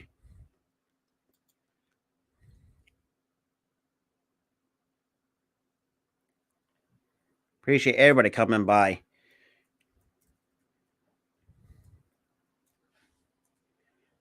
But I will be live with some college football later tonight at 7:30. Shout out to the 9 that is in here, though. Absolutely, Butterfly. Make sure you gotta make sure everybody smash that like button. Yeah. So now we got 3, 4, 5 for the Phillies lineup. So we got Harper, Real Muto and Alec Bohm to start the top half of the fifth.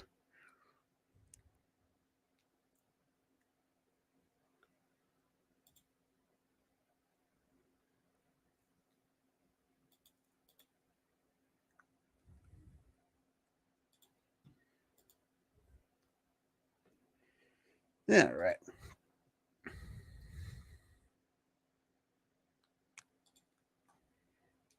Phillies ball girl of the 2023 season. Well, All right. the Phillies ball girls are looking for athletic, energetic, community-driven. Well, yeah. So Monday, I got a couple things planned for you guys. Obviously, like obviously at 2:00, I have obviously my Philly Stop podcast. Damn. And that's one no balls and a strike to Bryce Harper. Here's the thing too, legend too. Oklahoma's getting their ass whooped by TCU.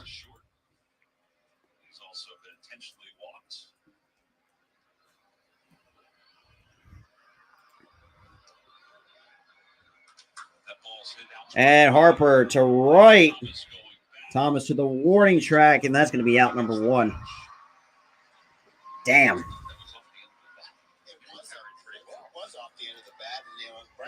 And then at 5:00 also Monday too. I'm going to be live for my fantasy basketball draft as well. You guys don't want to miss that as well. He's getting awfully close.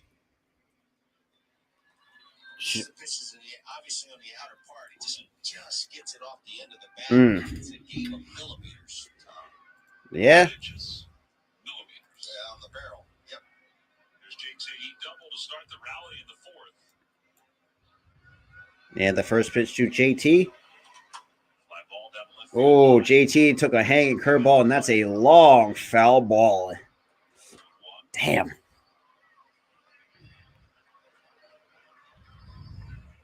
Sanchez last 8 starts. We mentioned that he had been really good. This is the first time in those last 8 that he's given up more than 2. The count's now no balls and a strike. Figured out ways, and one of the things that he's done very well is making pitches with guys on base.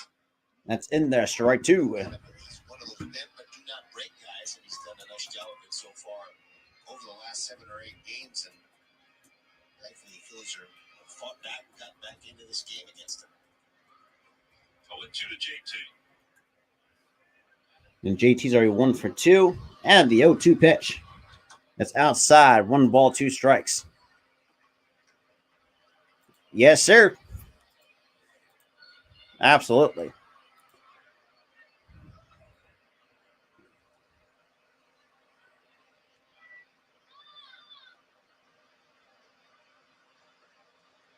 And the 1-2 pitch.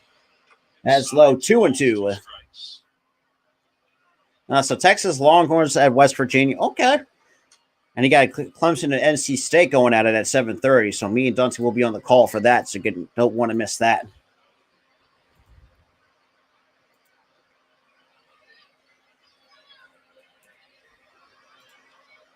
Hey, if they play good and play good defense, it's possible, especially against the Jaguars team.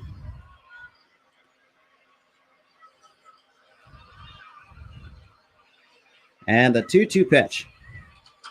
That's popped out of play. Still 2 balls and 2 strikes. JT will not play game 2 of this doubleheader.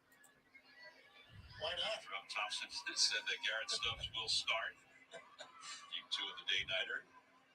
Okay, so we got Garrett Stubbs. Swinging and miss, strike 3. God damn it, JT.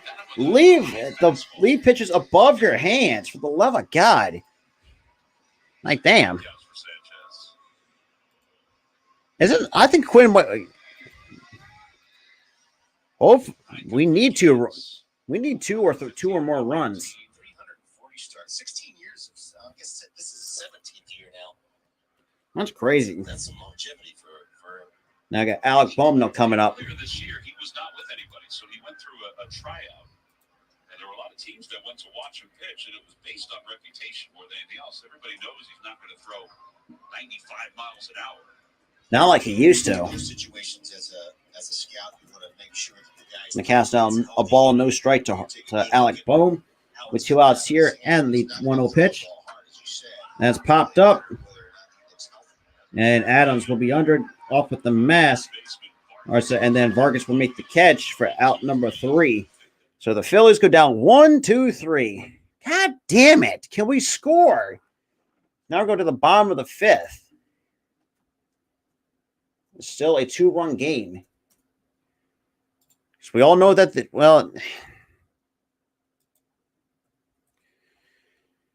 oh, boy.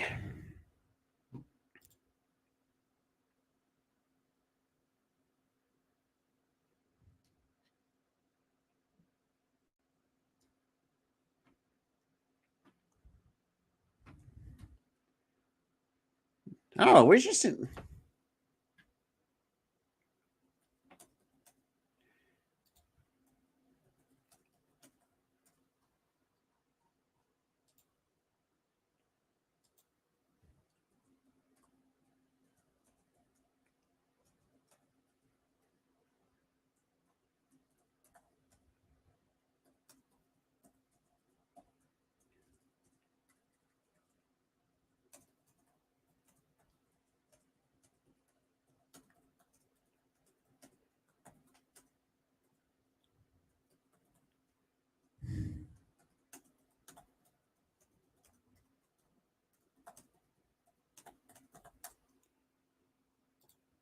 Oh, damn.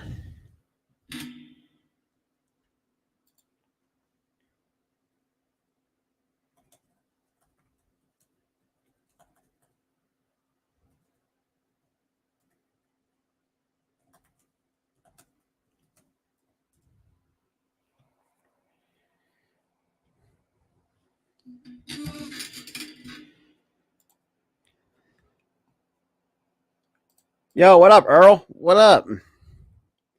So, bottom of the 5th we go. Custom Paradise jersey and more. It's all part of the secret St. James Montego Bay Resort, January 10th through the 15th of next year. For information, go to Phillies.com/vacations. Ever been to Montego Bay? Never been to Montego Bay. Must be outstanding. I'm a little jealous. I'm not gonna lie to you. And the first pitch to Meneses is in there for strike 1. So, no balls and a strike. Meneses, who starts this 5th inning. Shout out to the 11. Meneses has a 3-run double today. And the 0-1 pitch. That's a bit outside. 1 ball and 1 strike. I think that 5th inning was it for Anibal Sanchez. I thought it would be, but they don't really have a whole lot of action going on. They got somebody up there getting at least physically loose. His body. 1-1 is hit in the air to right field. That's well. And that's well hit to right. That's gone. Are you fucking kidding me? Now it's back to 3. He has 4 RBIs today. I think there are a lot of folks around baseball that are wondering how this guy never got a chance before his 30th birthday to be in the big leagues, because he's certainly making the most of it.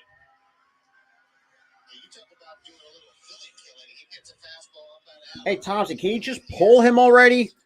It's like, this dude, man, I swear. He kind of just drives it out to right center. In fact, this pitch is a little bit up in the air.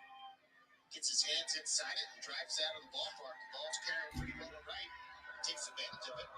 That's 2 home runs that he's given up. That's in the core is a hanging slider again. Oh, sorry about that.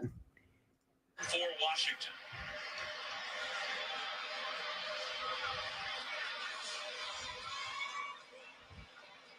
And the 0-1 pitch.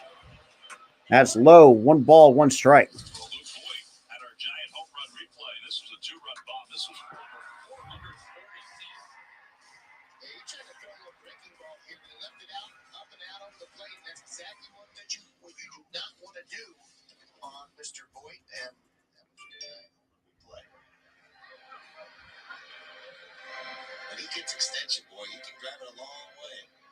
Saw that when he was with Yeah. the Yankees. It counts a ball and 2 strikes.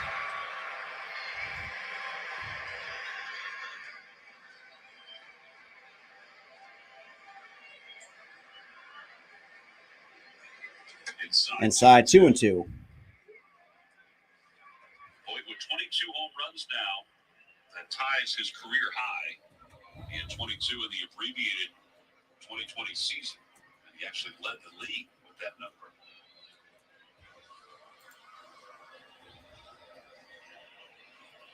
And the 2-2 pitch. It's sharply right back toward the And mound. Gibson will make the snag for out number 1. One away here in the fifth. No, he's going to be 10-5. I know that for a fact.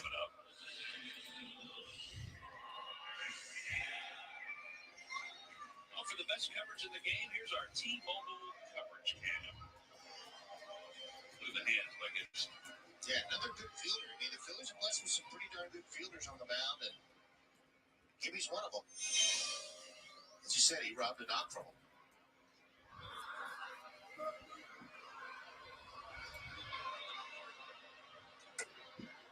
And it, right, no appeal, so that's 1 ball, no strikes.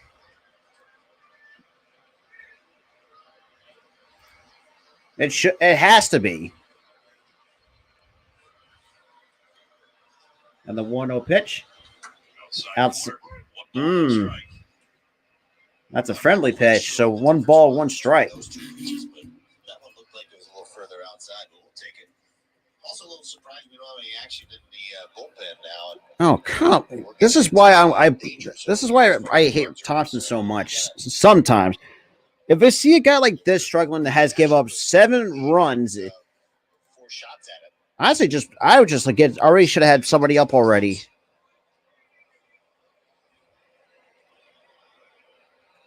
It counts a ball and 2 strikes. That's low. 2-2.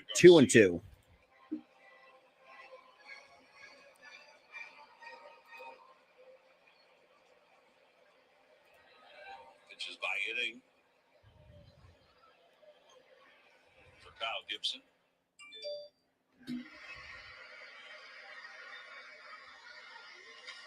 They called strike 3. That's 6 strikeouts 2 outs. for Gibson.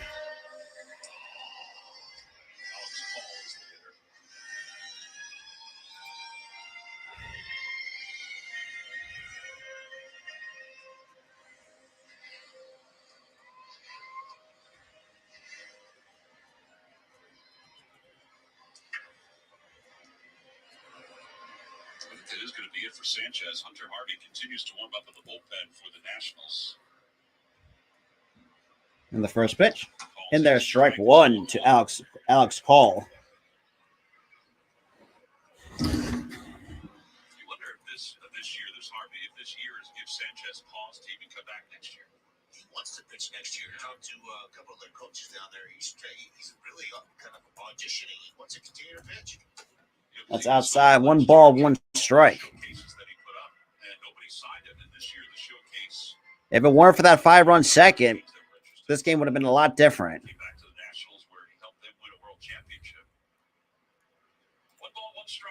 And the 1-1 pitch. It's in there. Strike 2. Yeah,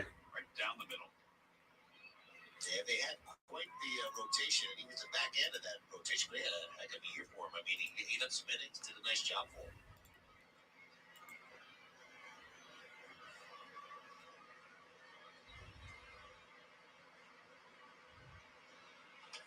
That's chopped foul. Still holds 1 ball, 2 strikes.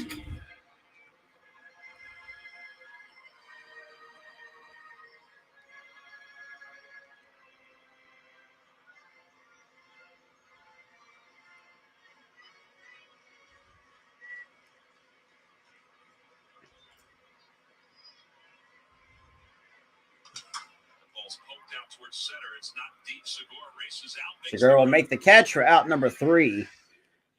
So despite a solo shot by a former prospect, Joey Meneses, of course, going to the top of the 6th, that should be it for Gibson. But the fact that Thompson does not have anybody warming up in the pen, I'm sorry, I can't trust a manager like that. I really can't. Because there's no reason for a team to not have somebody up in the bullpen to relieve Gibson.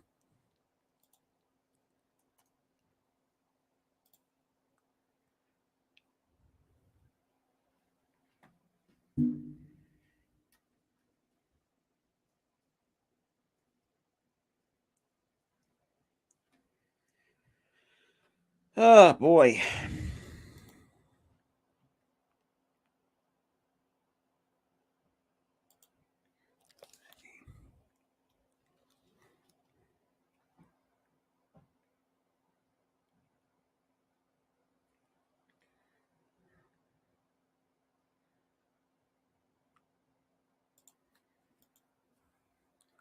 Yo, what up? What up?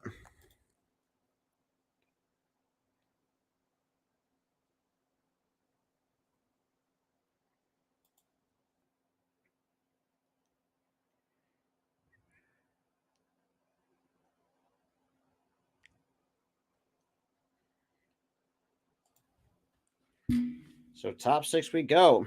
Receives personalized Phillies birth certificate, specialty Phantom Vision birth announcement photo, Phillies monthly milestone blanket, and more.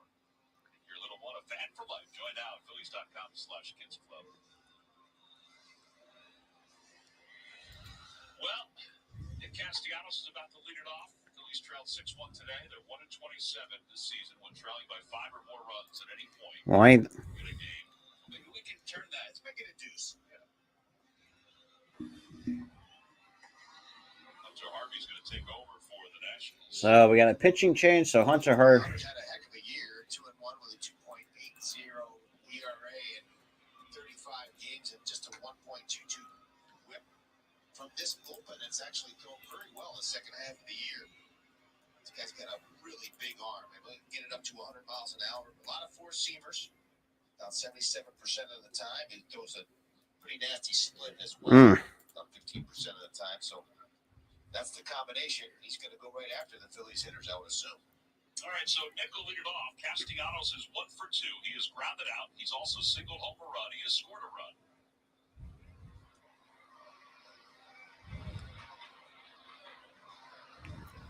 T-shirt says my husband looks like Bryce Harper, and you know what?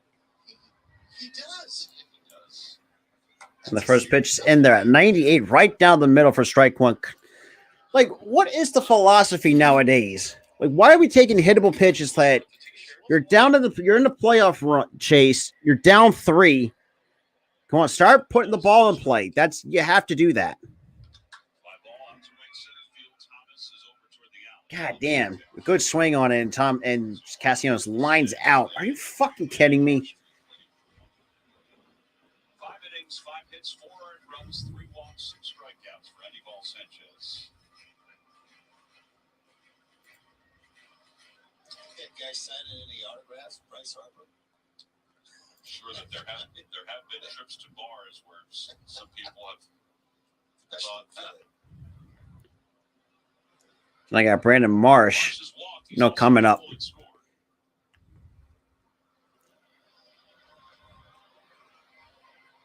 But I mean, with that lineup, that should tell you that Castellanos is starting to get, and that's outside corner strike one. I don't know. I don't get it with these high strikes anymore.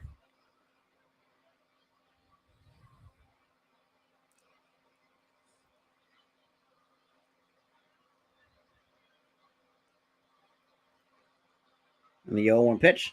That's swung and a miss for strike 2 at 99.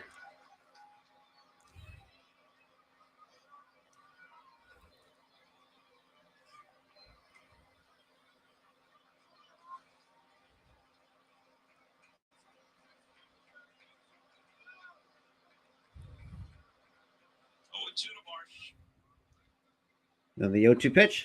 Swing and a miss, strike 3. Down goes Marsh. 2 outs here. Harvey can rush up that fastball, and he throws it above Marsh's barrel, and this one just fouls it back. But this is 98 miles an hour of just pure heat. Just rears back and fires it. Unfortunately, puts it into Adams' glove and got 2 outs.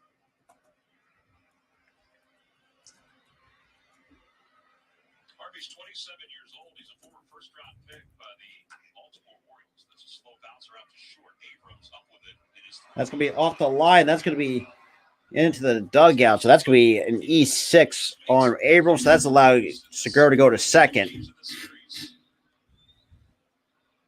It seems like on the run, it looks like he has a little bit of struggle with being able with his accuracy. I mean, he's tossed a couple of those into the well last couple days.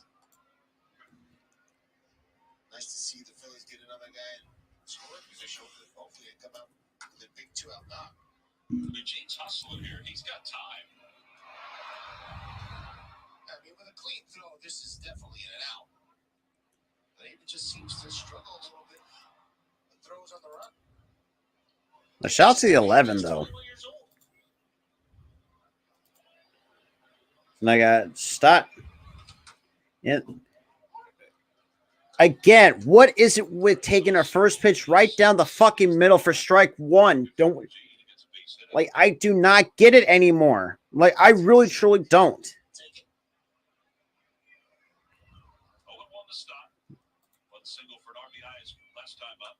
That's popped out of play. No balls and 2 strikes. That's another problem too. That puts you in a hole because you don't want that.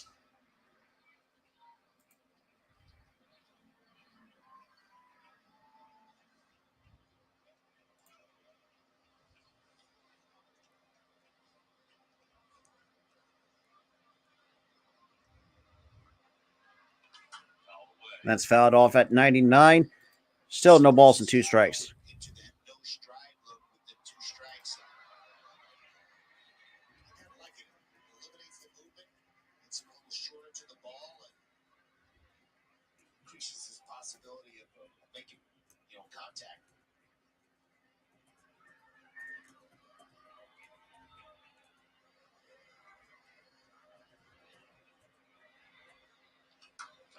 That's another good hack to foul it off. Still no balls and 2 strikes to Bryson Stott.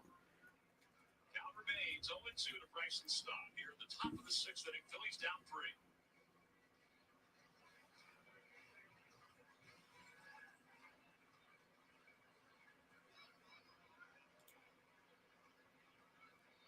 Technically, it's going to, if they don't make it, that's technically 11. And the 0-2 pitch. That's fouled off still. Battle going on here for Stott. Yeah, nice job of just flicking that ball away. Again, I think it has a lot to do with that no stride. Just kind of using his hands to make contact. Put the ball in play any way he can. Give himself a chance. Still no balls and 2 strikes. And the pitch. And of course, he had to go back up there. Are you fucking kidding me with this motherfucking team? So bottom 6 we go. Still a 3-run game. And a part of a fucking doubleheader. Unreal.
So bottom 6 we go. Unreal. I have no idea, bro. Michael Barkat, Ricky Metallico, and Ben Davis back at our studios. Producer Jeff Halleckman, our director, Cowboy Nick Marquetta. Bryce Harper is in the dugout, and his doppelganger's in the stands. The Phillies are down 3. And the first pitch in there is for strike 1. Here in the bottom of the 6th inning, he delivers to Ildemaro Vargas, who's 0 for 2. Trying to butt his way on the first time up and then grounded out his second time. And the 0-1 pitch. And on the ground Chopped on. sharply, but right at Segura. And Segura with an easy throw for out number 1. One out here in the 6th. That's dumb. And Victor Robles is due up. Yeah. Honestly, this team knows how to put pulls a bullet in my brain. And that's a very good. That's an important thing too. Like, we do have the tiebreaker. We own the tiebreaker. It's just a must at this stage of the game. But I mean, damn. Too far out ahead with only 3 shots at it again.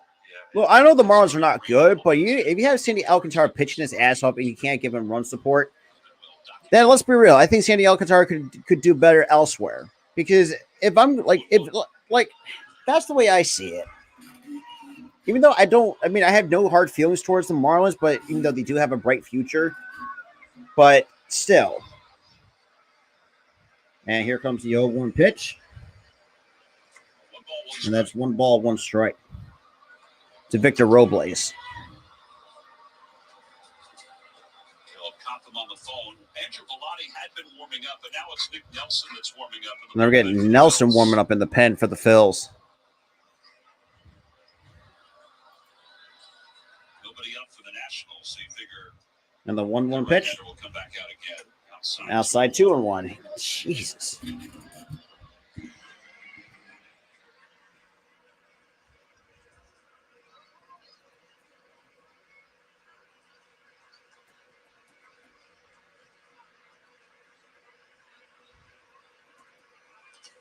That's swung and missed for strike 2. That's crazy.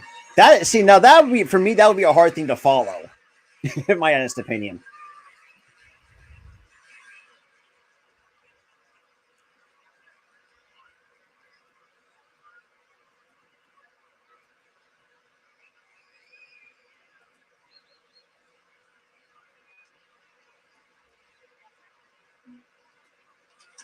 And that just been outside 3-2. Oh, it didn't miss by much if it did. I guess it was just a hair off the plate. That was a good pitch.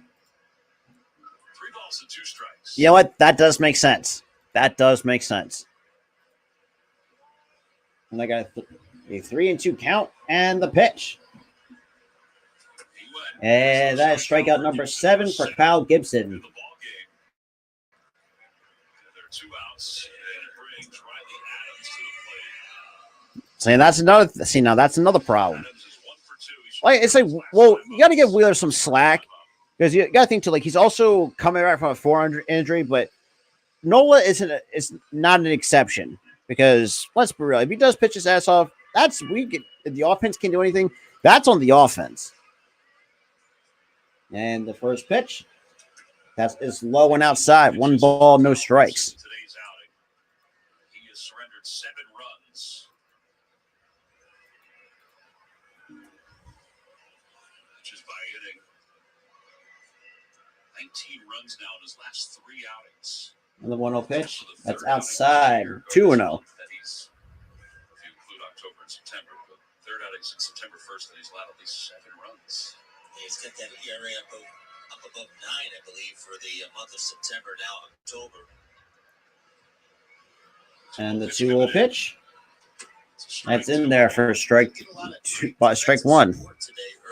I should say. Probably should have been made. Honestly, Kind of cost him a little bit.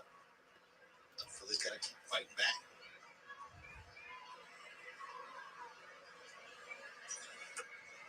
that misses low. 3-1.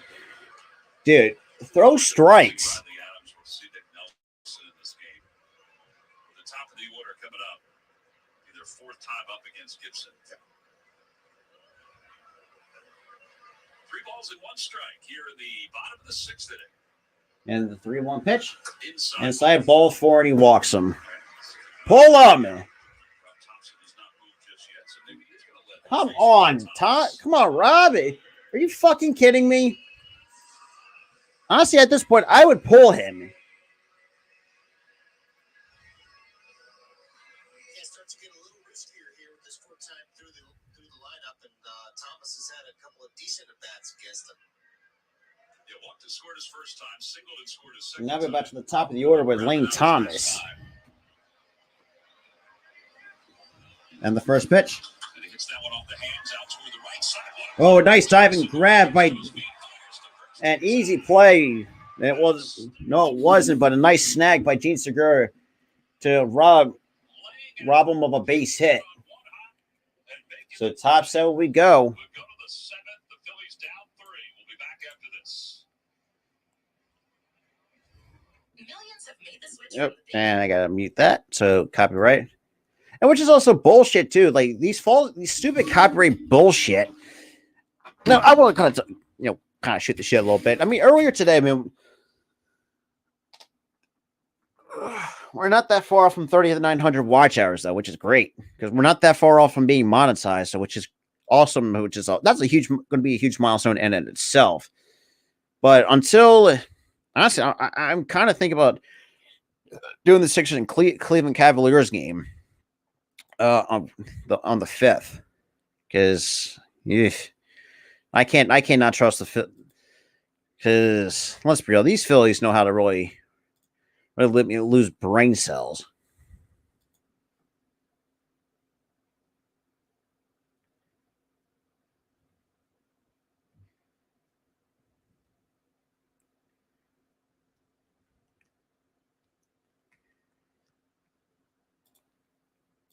I mean, yeah, of course, they're playing the Orioles. The Orioles, despite having a bright future, they are still ass. Because, good Lord.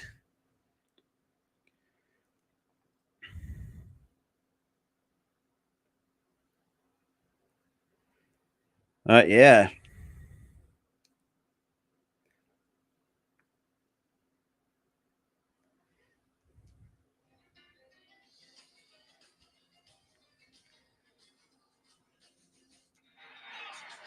Oh, boy.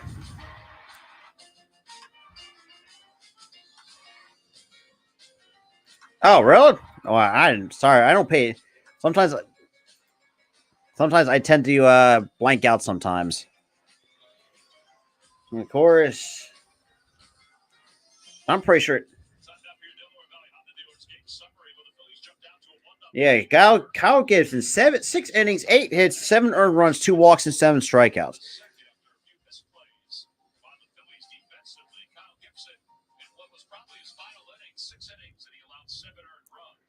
Okay, so we got Braves and Cowboys. For me, it's all Philly sports. It's been nothing but either ups, downs, or nothing in between. I'm going to keep it real.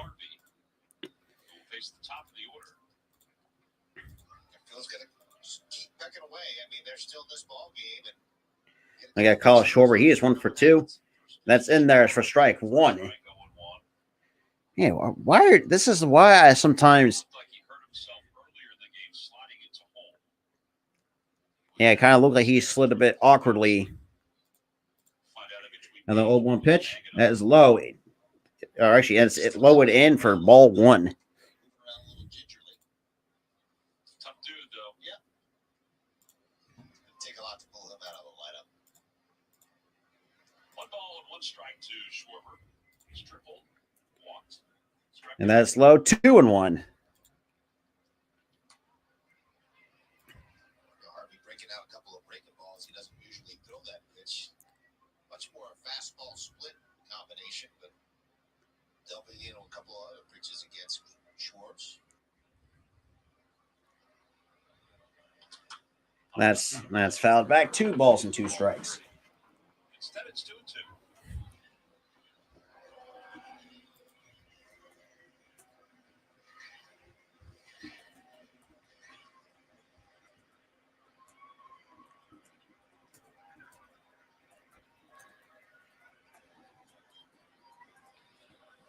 It's 0 for 2 with 2 strikeouts against Harvey. That's inside and almost hits him.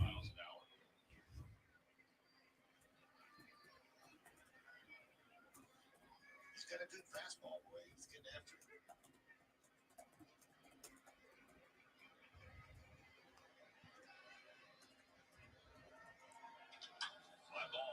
And Schwarber goes to deep left center.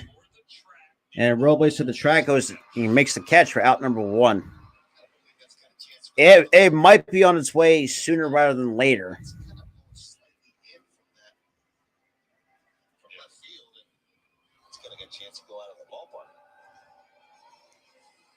Time now for a Hyundai defensive play of the game. This was outstanding by Segura.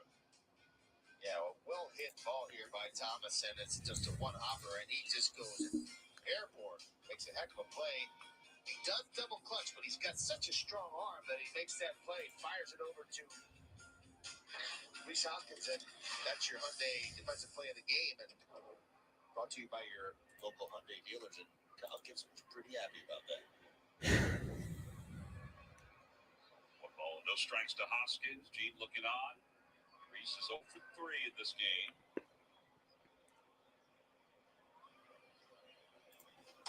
That's in there for strike 1 to Reese Hoskins. God damn.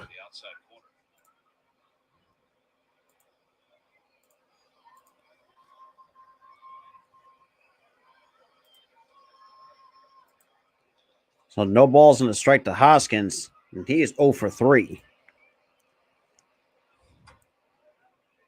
I mean, the only reason why the robot umpires might become is because of Angel Hernandez. Let's keep it real here.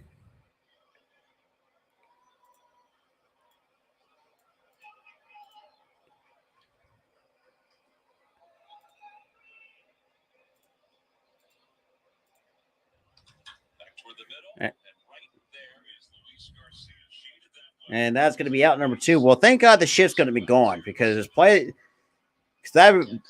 That's that hit up that swing up the middle. That's going to be a base hit every single time. Now we've got Bryce Harper now coming up. Yeah, exactly. I know who you're talking about Law Nation. He's a pretty cool. It sounds like a pretty cool guy.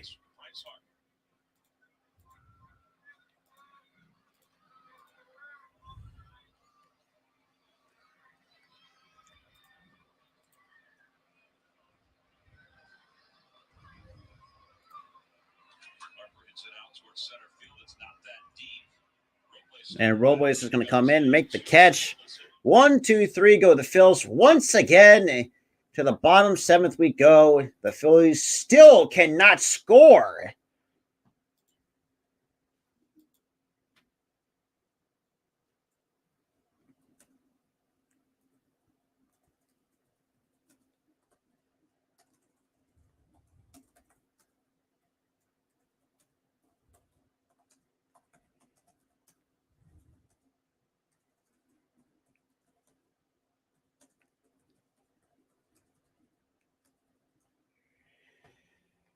Oh well, at least a positive for me. At least I get to watch my Sixers play. Ah, damn.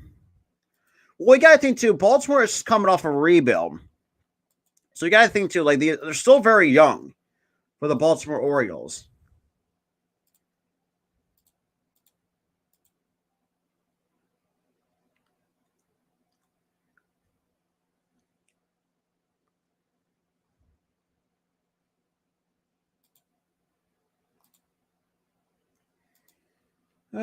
Let's. Ricky Patalico, Ben Davis in our NBC Sports Philadelphia studio. 7-4 Phillies trailing, going into the bottom of the 7th. We've got post-game live for you coming up. Rob Thompson. Unreal. We'll hear from Kyle Gibson. What can he say? Bryce Harper, etc. What will the story be? Look ahead, Ricky Bo. What will the story be of this game? Well, hopefully it's that the Phillies had a major comeback in this game. But right now the story is how poorly Kyle Gibson has pitched. It hasn't been just today. This has been going on for a pretty good string here. I know people can say, well, if Bohm comes up with that ball, if Segura makes that play at second base, things can be different. You have to pick up your teammates. He did nothing to pick up his teammates. That is correct, Ben. When you look ahead, what do you think? Do they get this comeback Ricky's referring to? Well, if they do, they're going to have to earn it. I mean, they're down 3 runs right now, and the bats are going to have to really come alive. But a lot of early outs, quick outs. Anibal Sanchez just smoke and mirrored for 6 innings, and we'll see what happens. But these bats have to come alive. They have to. Wait a minute. Why don't we get to ask you a question? What is it? Michael, do they come back? I think they do come back. Now we got a pitching chase from Nick Nelson. Now coming on to pitch for the Phillies. So Kyle Gibson is done. And thank God he might not. Please don't not bring him back. I like the positivity there, Michael. I like it. Yeah, really. That'd be awesome if they keep this thing rolling. Nick Nelson's going to have to throw up a 0, though, here at the bottom of the 7th inning. Nelson will face C.J. Abrams. So 2, 3, 4. Kyle Gibson went 6. He allowed 7 runs. We have to. A couple home runs. Abrams is 2 for 3. Hey, you're not wrong. But for me, like, at this point, like, I'm starting to realize, too, like, why not just hire me as a GM? Like, because for me, like, at least I know what I could at least try to do to at least help to try to make this team better. Obviously, try to get better pitching. Because I think so far, I mean, look, like I said, Bailey Falter has proved to prove his worth to be that number 5 guy, which so 1 ball, 1 strike. But even though Bailey Falter has some inconsistent starts, but over this course of the year, I think Falter has realized, yeah, he'd not be that a flashy type of number 5 guy, but I think he proved himself reliable to be the guy to hold down the back end of the bullpen. And I got 1 ball and 2 strikes to C.J. Abrams, and the 1-2 pitch, and Abrams sees it, and Marsh will make the catch for out number 1. So easy play.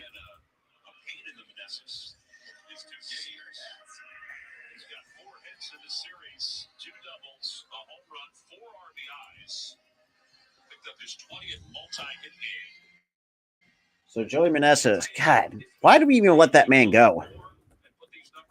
That's another thing too. I have issues with with this organization. When we get rid of prospects, these. Hey, trust me, I criticize the living crap out of John Middleton for not spending a lot of money, because you have the 5th highest payroll in baseball and you don't want to spend it. Doesn't make sense to me. Hey, shit. Hey, let's take it a step further. Shit, a couple years ago, or I think since 2014, we've been criticized. We criticized Howie a lot for not helping the Eagles to be better, and then he's actually finally listens.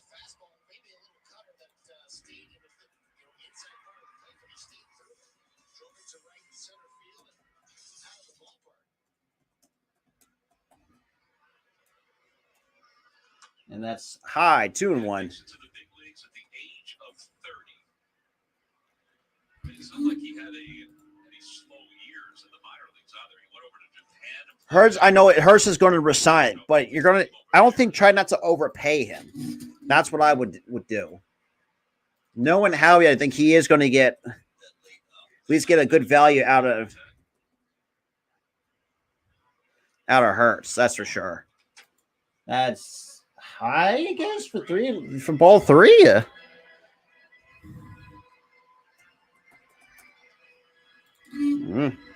Okay, then. Every team looks for these minor league free agents that they can use to stockpile their AA and AAA teams. Steve Novarita saw something in Meneses, and that's why he wound up with the Phillies back in 2018. But it's the same for the Nationals. It's the same for the Red Sox. They all, are looking to fill voids with him. And that misses for ball 4. So apparently that's a walk for Meneses. Now that I would not mind, because the dude's been a freaking hit machine. He's taking advantage of that chance and maybe has put himself in position to have a job next year. And typically what these 6-year free agent players do, they have their agents. That's the importance of their agents is understanding what the rosters look like for that team, that the opportunities that he may or may not have. Because their feeling was that at some point maybe Josh Bell was going to be traded. Yeah. Maybe he's going to get an opportunity to come to the big leagues. That's exactly what happened, and now he's getting his chance. There's Voit. He's homer We got today. Luke Voigt. He's also, like they said, homer today as well. That one's lined out to center field. That's going to be in for another base. And that's going to be another hit for the Nationals. Are you fucking kidding me? So first and second with one out. Are you serious? Like, how do we fucking be this bad against a team that we fucking own in the last year and a half? That doesn't make sense to me. It never does. Jumped on it and drilled it into center field for another knock. You got to tie up Luke Voigt inside off the plate and then try to get him out with breaking stuff away. And Voigt's he's capitalized on a couple of mistakes today. Garcia's 1 for 3. RBI single his first time up. I mean, you're already 5.5 back. Like there's like you got like that's the thing too. You're 5.5 back. Like, I just gotta check the Giants schedule though. That's the thing. And that's popped out of play. No balls and 2 strikes.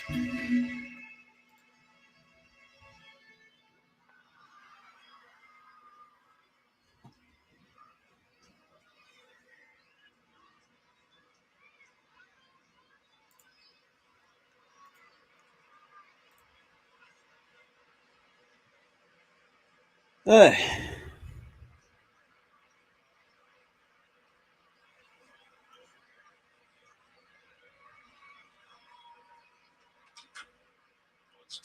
And that's still no balls and 2 strikes. This is a guy you get on a double play. He doesn't run real well for a middle infielder. Pretty good hitter. He's got just an average range. He induced that ground ball. He could roll one over on him.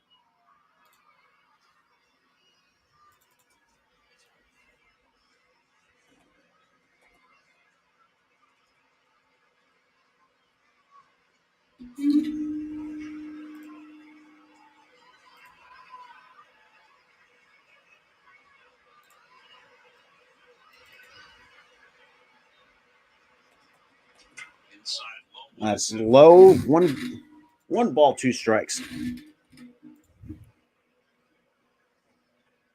So you got Machado and Kyle Finnegan now warming up in the pen for the Nats. Now the Giants.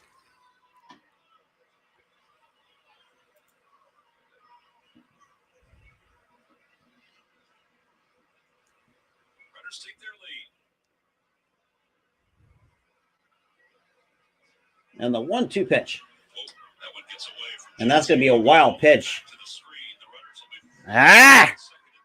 Come on! Fucking Nick Nelson, man. Never ceases to fucking piss.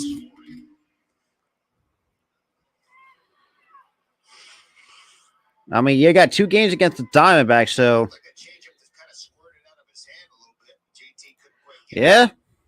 Team's going to try to barehand it, throw a guy out third base, but I don't Because remember, you got 5 games left. You got the infield in. today against the Diamondbacks, tomorrow. You got 3 against the Padres.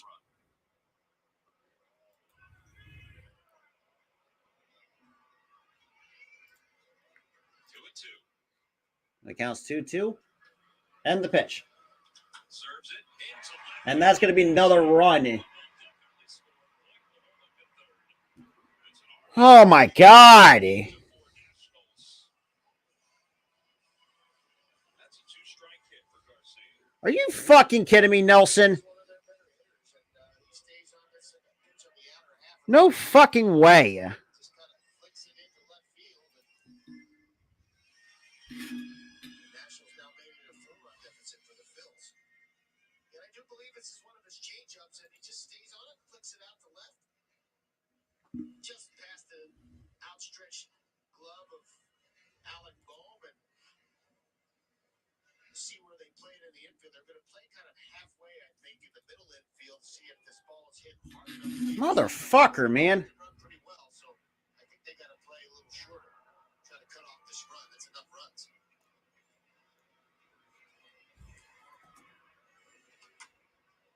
Just off the plate, and it's 1-0.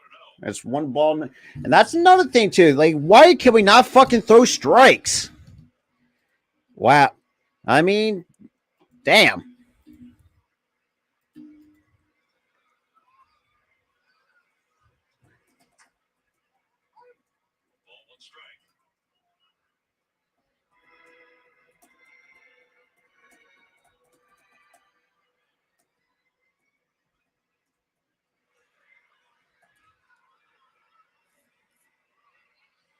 Counts even a ball in the strike.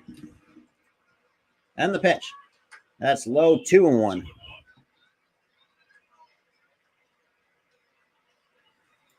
Nelson pitched earlier on this road trip and was really dominant with his fastball in the game against the Cubs.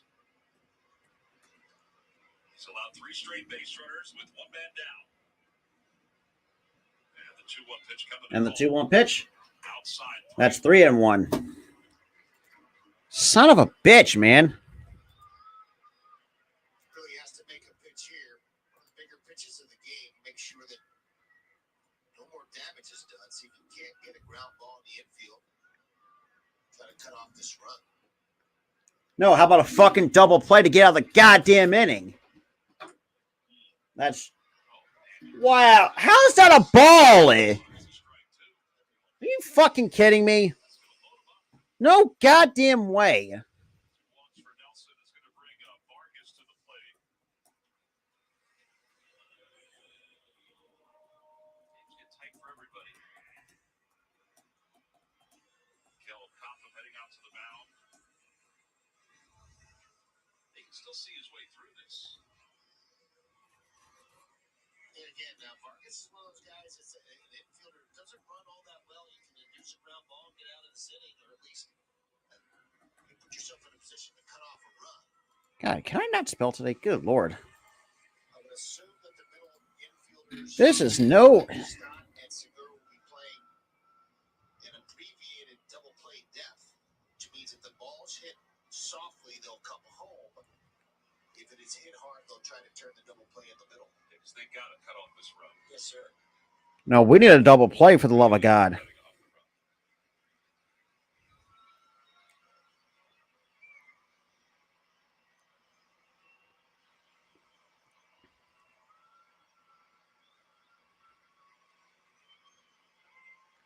right, so the bases are loaded. 1 out. Phillies down 4. And Bill DeMaro, Vargas 0 for 3. So now we have Vargas. He's already 0 for 3.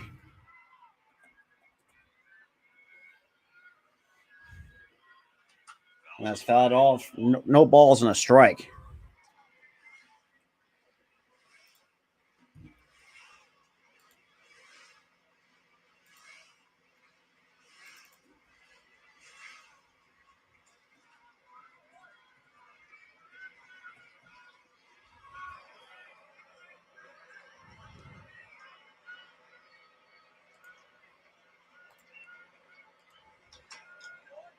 That's high. 1-1.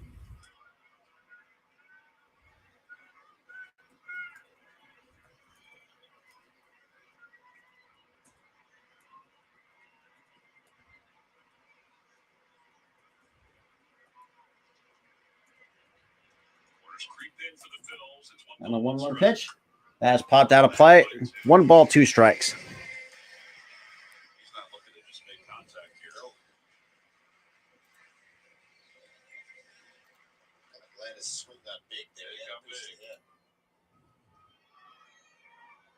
See if he can't get that change up down in the zone and see him roll over to one or swing through it.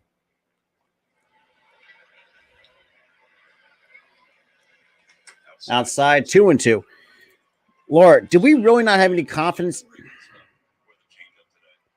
Well, at least thank God this. Not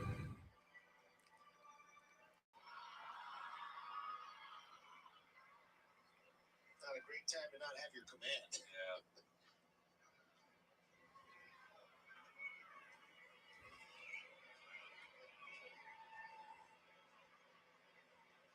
Served out toward left. And that's out of play. Slicing foul.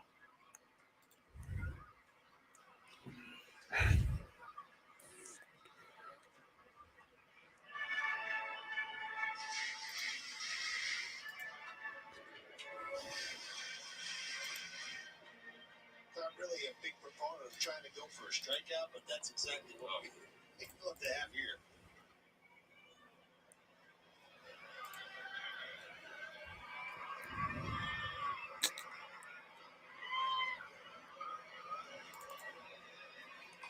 It's sharply into the And that's going to be another run scored. So it's 9-4. On fucking real.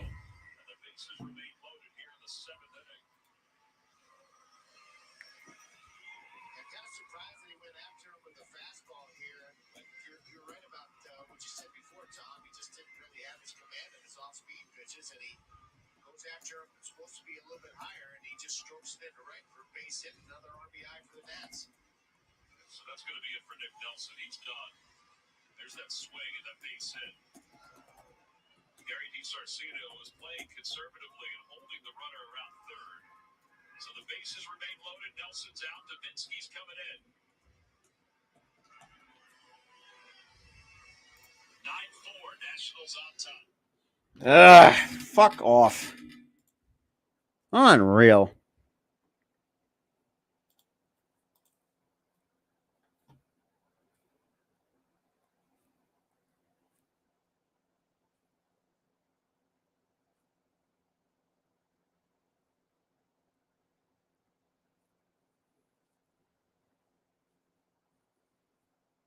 Well, damn. So Ohtani signs a 1-year, $30 million deal just to avoid arbitration.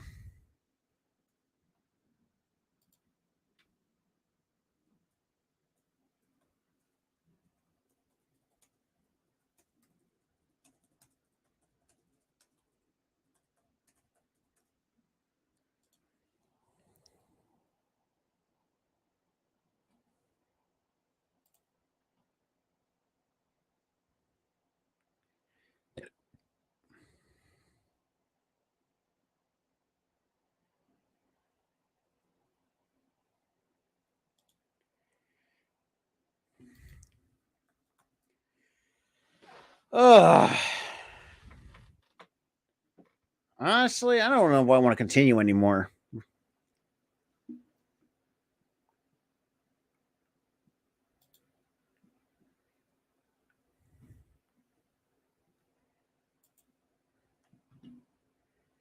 Tyler, what the hell did you send me? 9-4.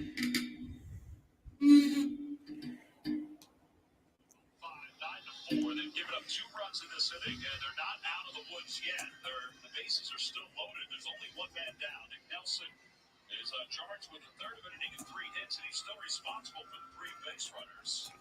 And Chris Davinsky is going to be the new pitcher for the Phillies.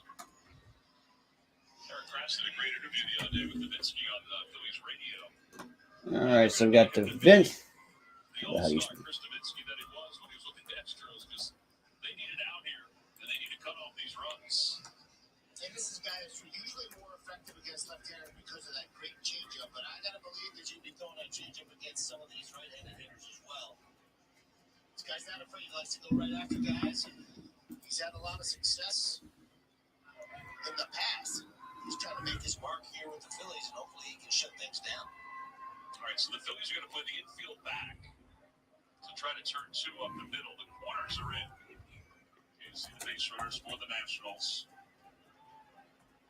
Robles the batter. Swing and a miss, 0-1.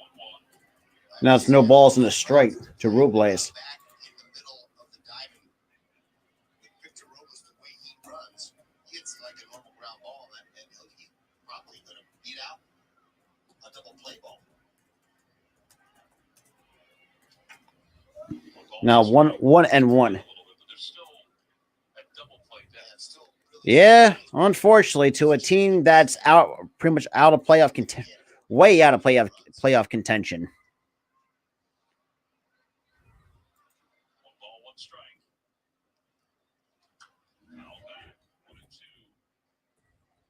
Robles tried to hit that ball to Merrill. Yeah.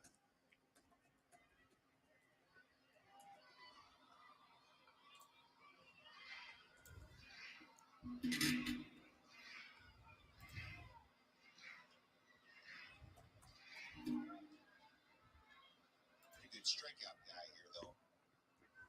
Will swing through a lot of pitches. He's got a strikeout rate of about 26%. That's just misses for ball 2. 2-2.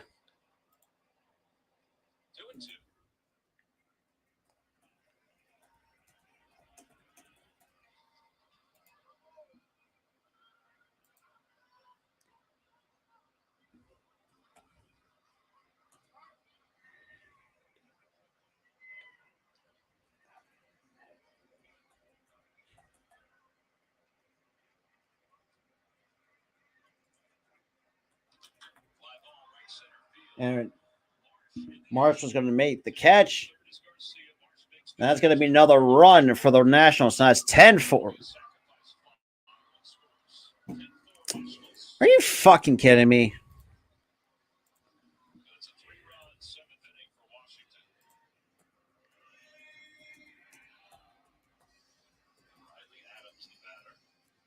Actually, a very good job of hitting by Robles, putting the ball in play, gets a pitch up and out over the plate, kind of flips it into right center field for the sac fly.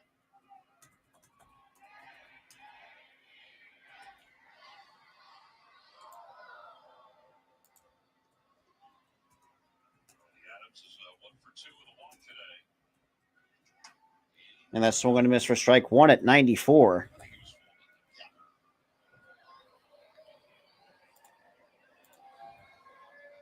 Most runs scored in a game since September 8th against the Cardinals.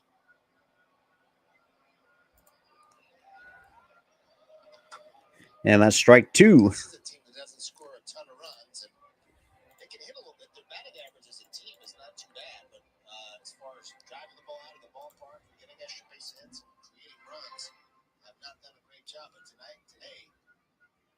get up on some of the Phillies pitching today.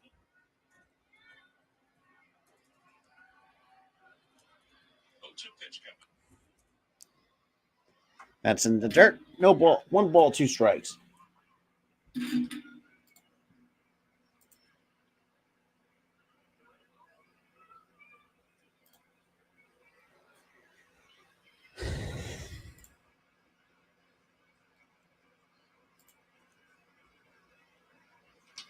Check swing. And it looks like he held up. Still, now it's 2 balls and 2 strikes.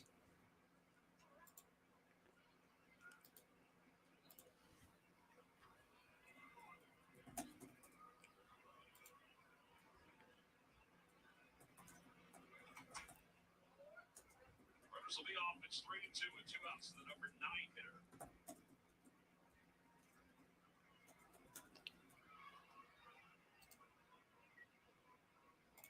Had a little trouble with Riley Adams today. Like, literally, how do you fall behind on the number 9 hitter? So we're going to miss strike 3. About fucking time you get out of the goddamn inning. Like, damn.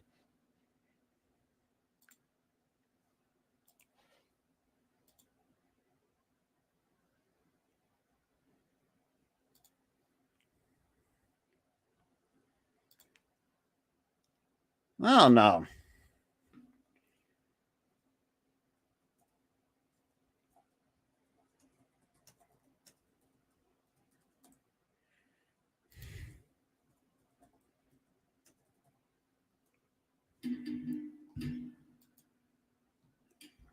All right.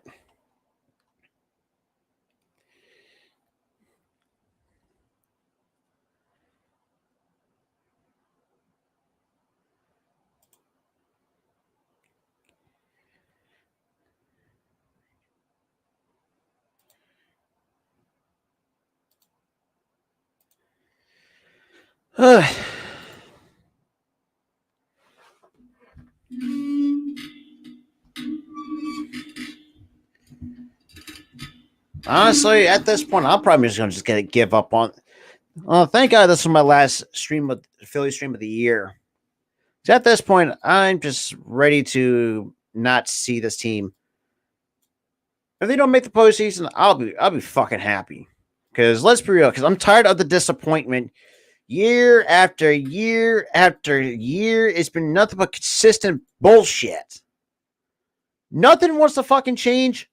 Like, I don't get it anymore. I really don't.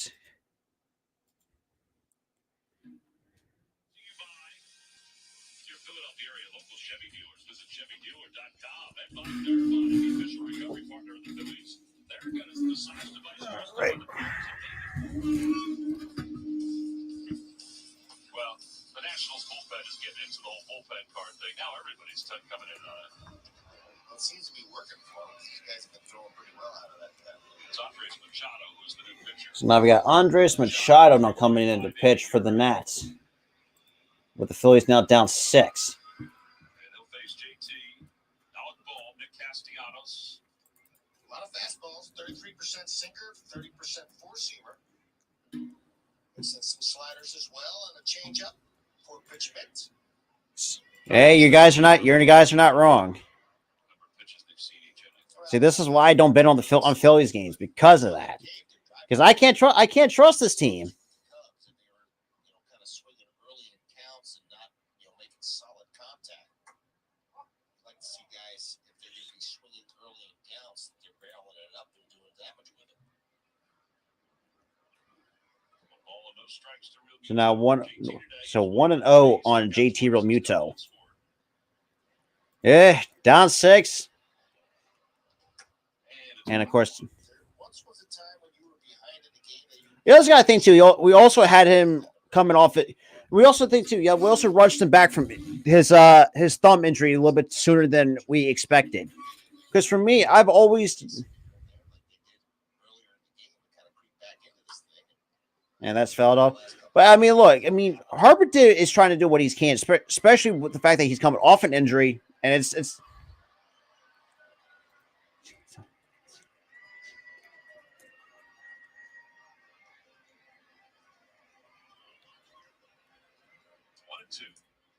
And it counts a 1-2 on JT and the pitch.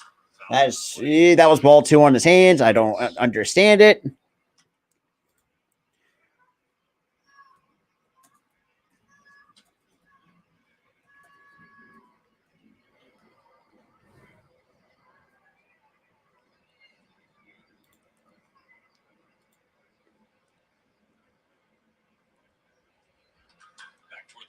And that's going to be a base hit for JT.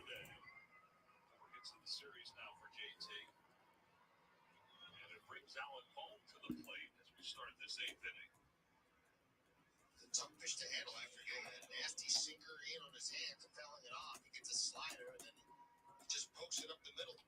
Stays with it, gives himself a chance to get a base hit, and does so.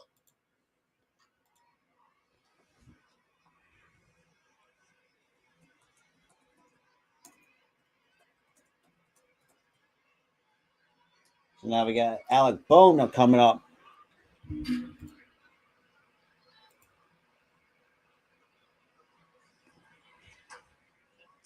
Just a bit inside, and it's 1 ball and no strikes. Bohm is 0 for 3. He is struck out. He's flied out to right. He's popped out to third. Phillies have 7 hits and 4 runs today, but it's not enough. They trail at 10-4.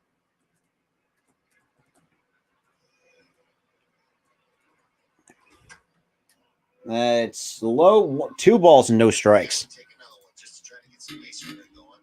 It's 2-0 in this situation, and it doesn't happen very often. But the only way to get back into it is to get more and more base runners. Keep that train moving.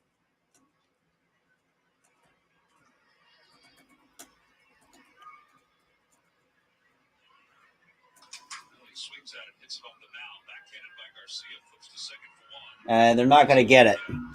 So that's going to be a fielder's choice for Alec Bohm.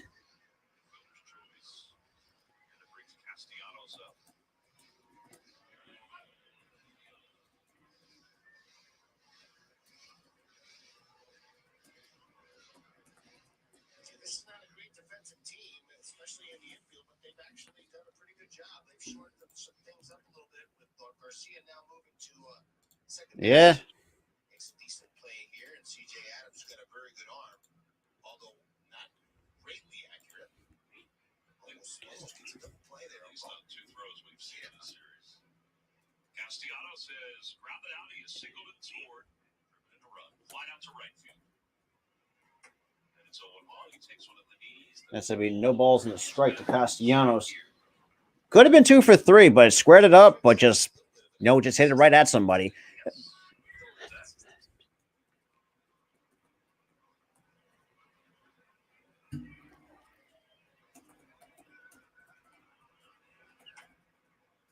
Outside. 1-1. According to Adrian. Damn, already 7-0 Penn State. Jesus. Even though, let's be real, I think they really overpaid for James Franklin, in my honest opinion. Counts out 1 ball, 1 strike. And the pitch. That was ball 2. Now, that is a nasty sinker that runs off the plate in on the right-handers. That's a tough pitch to handle unless he gets it out over the plate on you. Think about this too. We own the tiebreaker over the Brewers. We own the tiebreaker. Gotta believe we'll come back to another one, try to induce a ground ball.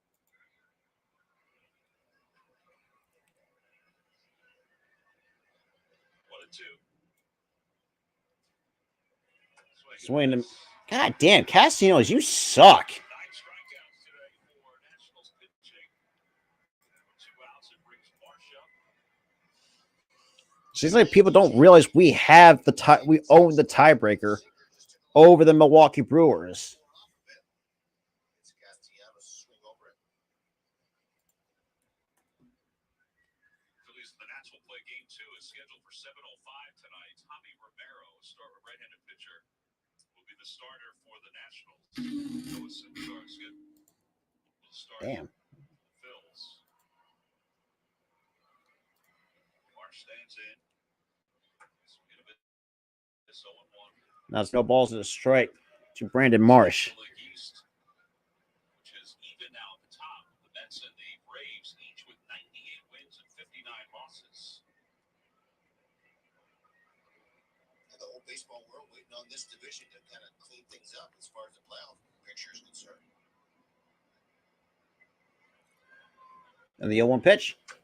On the inside corner, 0-2. No balls, 2 strikes. Whoever doesn't win the division is going to host on Friday. And could host either the Brewers or the Phillies, depending on how things fall. Padres could clinch a playoff spot as early as tomorrow if things fall properly. And the 0-2 pitch. Way outside, 1 ball, 2 strikes. Properly clinched by tomorrow. But a lot had to happen, including winning game 1 of this day-night doubleheader.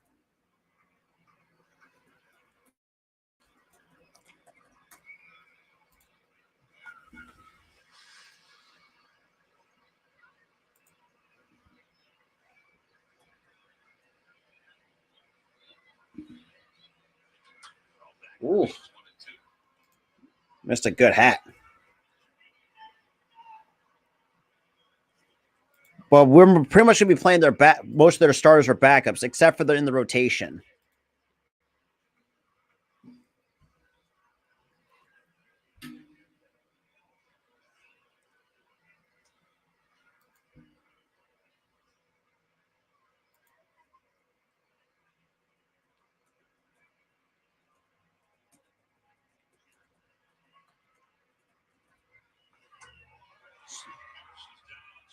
And that's another strikeout. The Phillies continue to have offensive woes. No fucking shit. Thank God this is the last Phillies game I'll ever do. Oh. No, it's okay, it's bottom 7. Damn.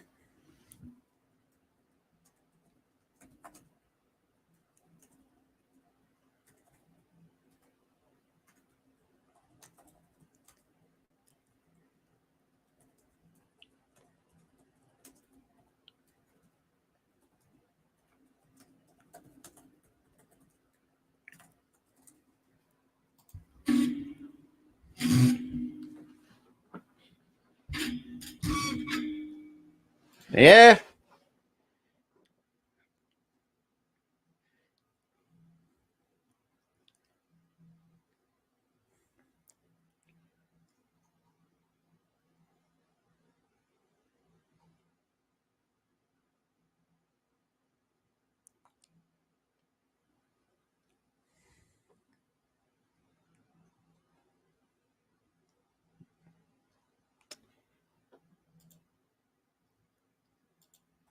Oh no, trust.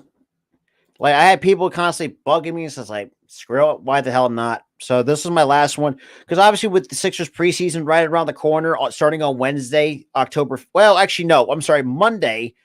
I'm a moron. Because I'm going to be live for the Sixers in Brooklyn game 1 of the preseason, and the same with the Sixers in Cleveland on the 5th.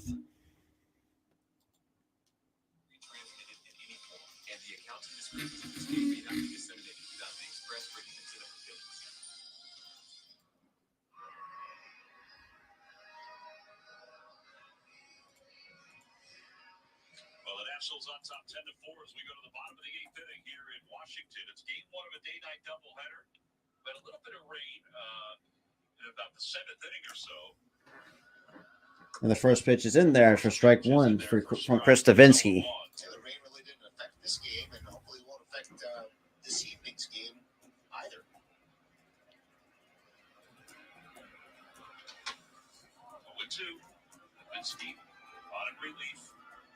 So now it's no balls and 2 strikes to Lane Thomas. I was surprised why the Cardinals gave up on Lane Thomas.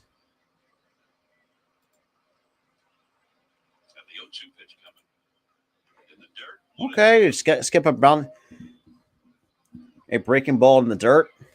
So 1 ball, 2 strikes. Well, the only games I won't stream is the Flyers because I think they're even worse. So another NFL news. So Winston is out. So Andy Dalton is going to be starting for the Saints. Like I said in my morning show, I did pick the Vikings over the Saints because I can't trust the Saints because Andy Dalton is super inconsistent. Oh well, actually that's. God damn.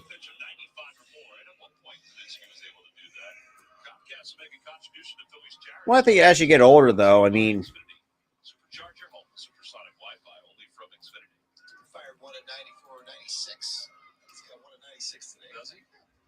Ooh, good curve change up. That moves like a curveball at 83, so that's strike 1. Sure was. I think what you had said before is true when you talk about his makeup, is that there is no fear. No one went under his glove. That's going to be a tough play. They're not going to get him. So Abrams will be safe again.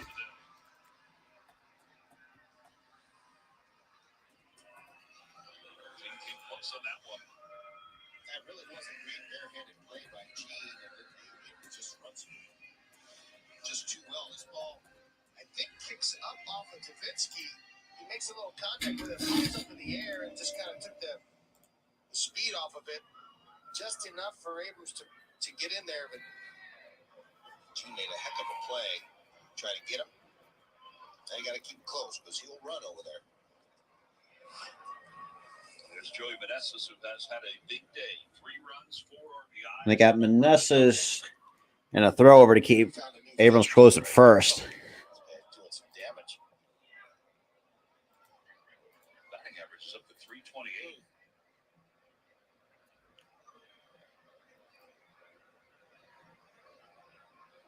And the pitch. Swing and a miss, strike 1.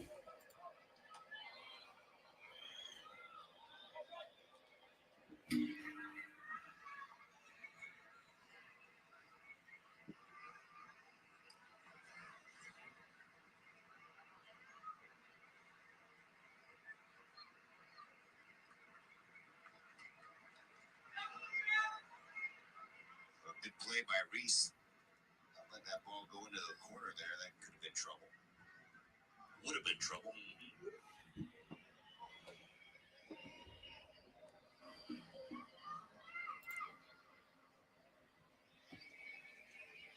And the 0-1 pitch. Top, and that's going to be another base hit. Are you kidding me?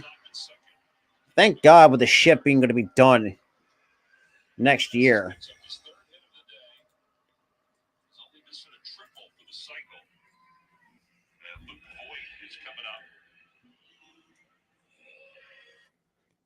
Yeah, fuck this game.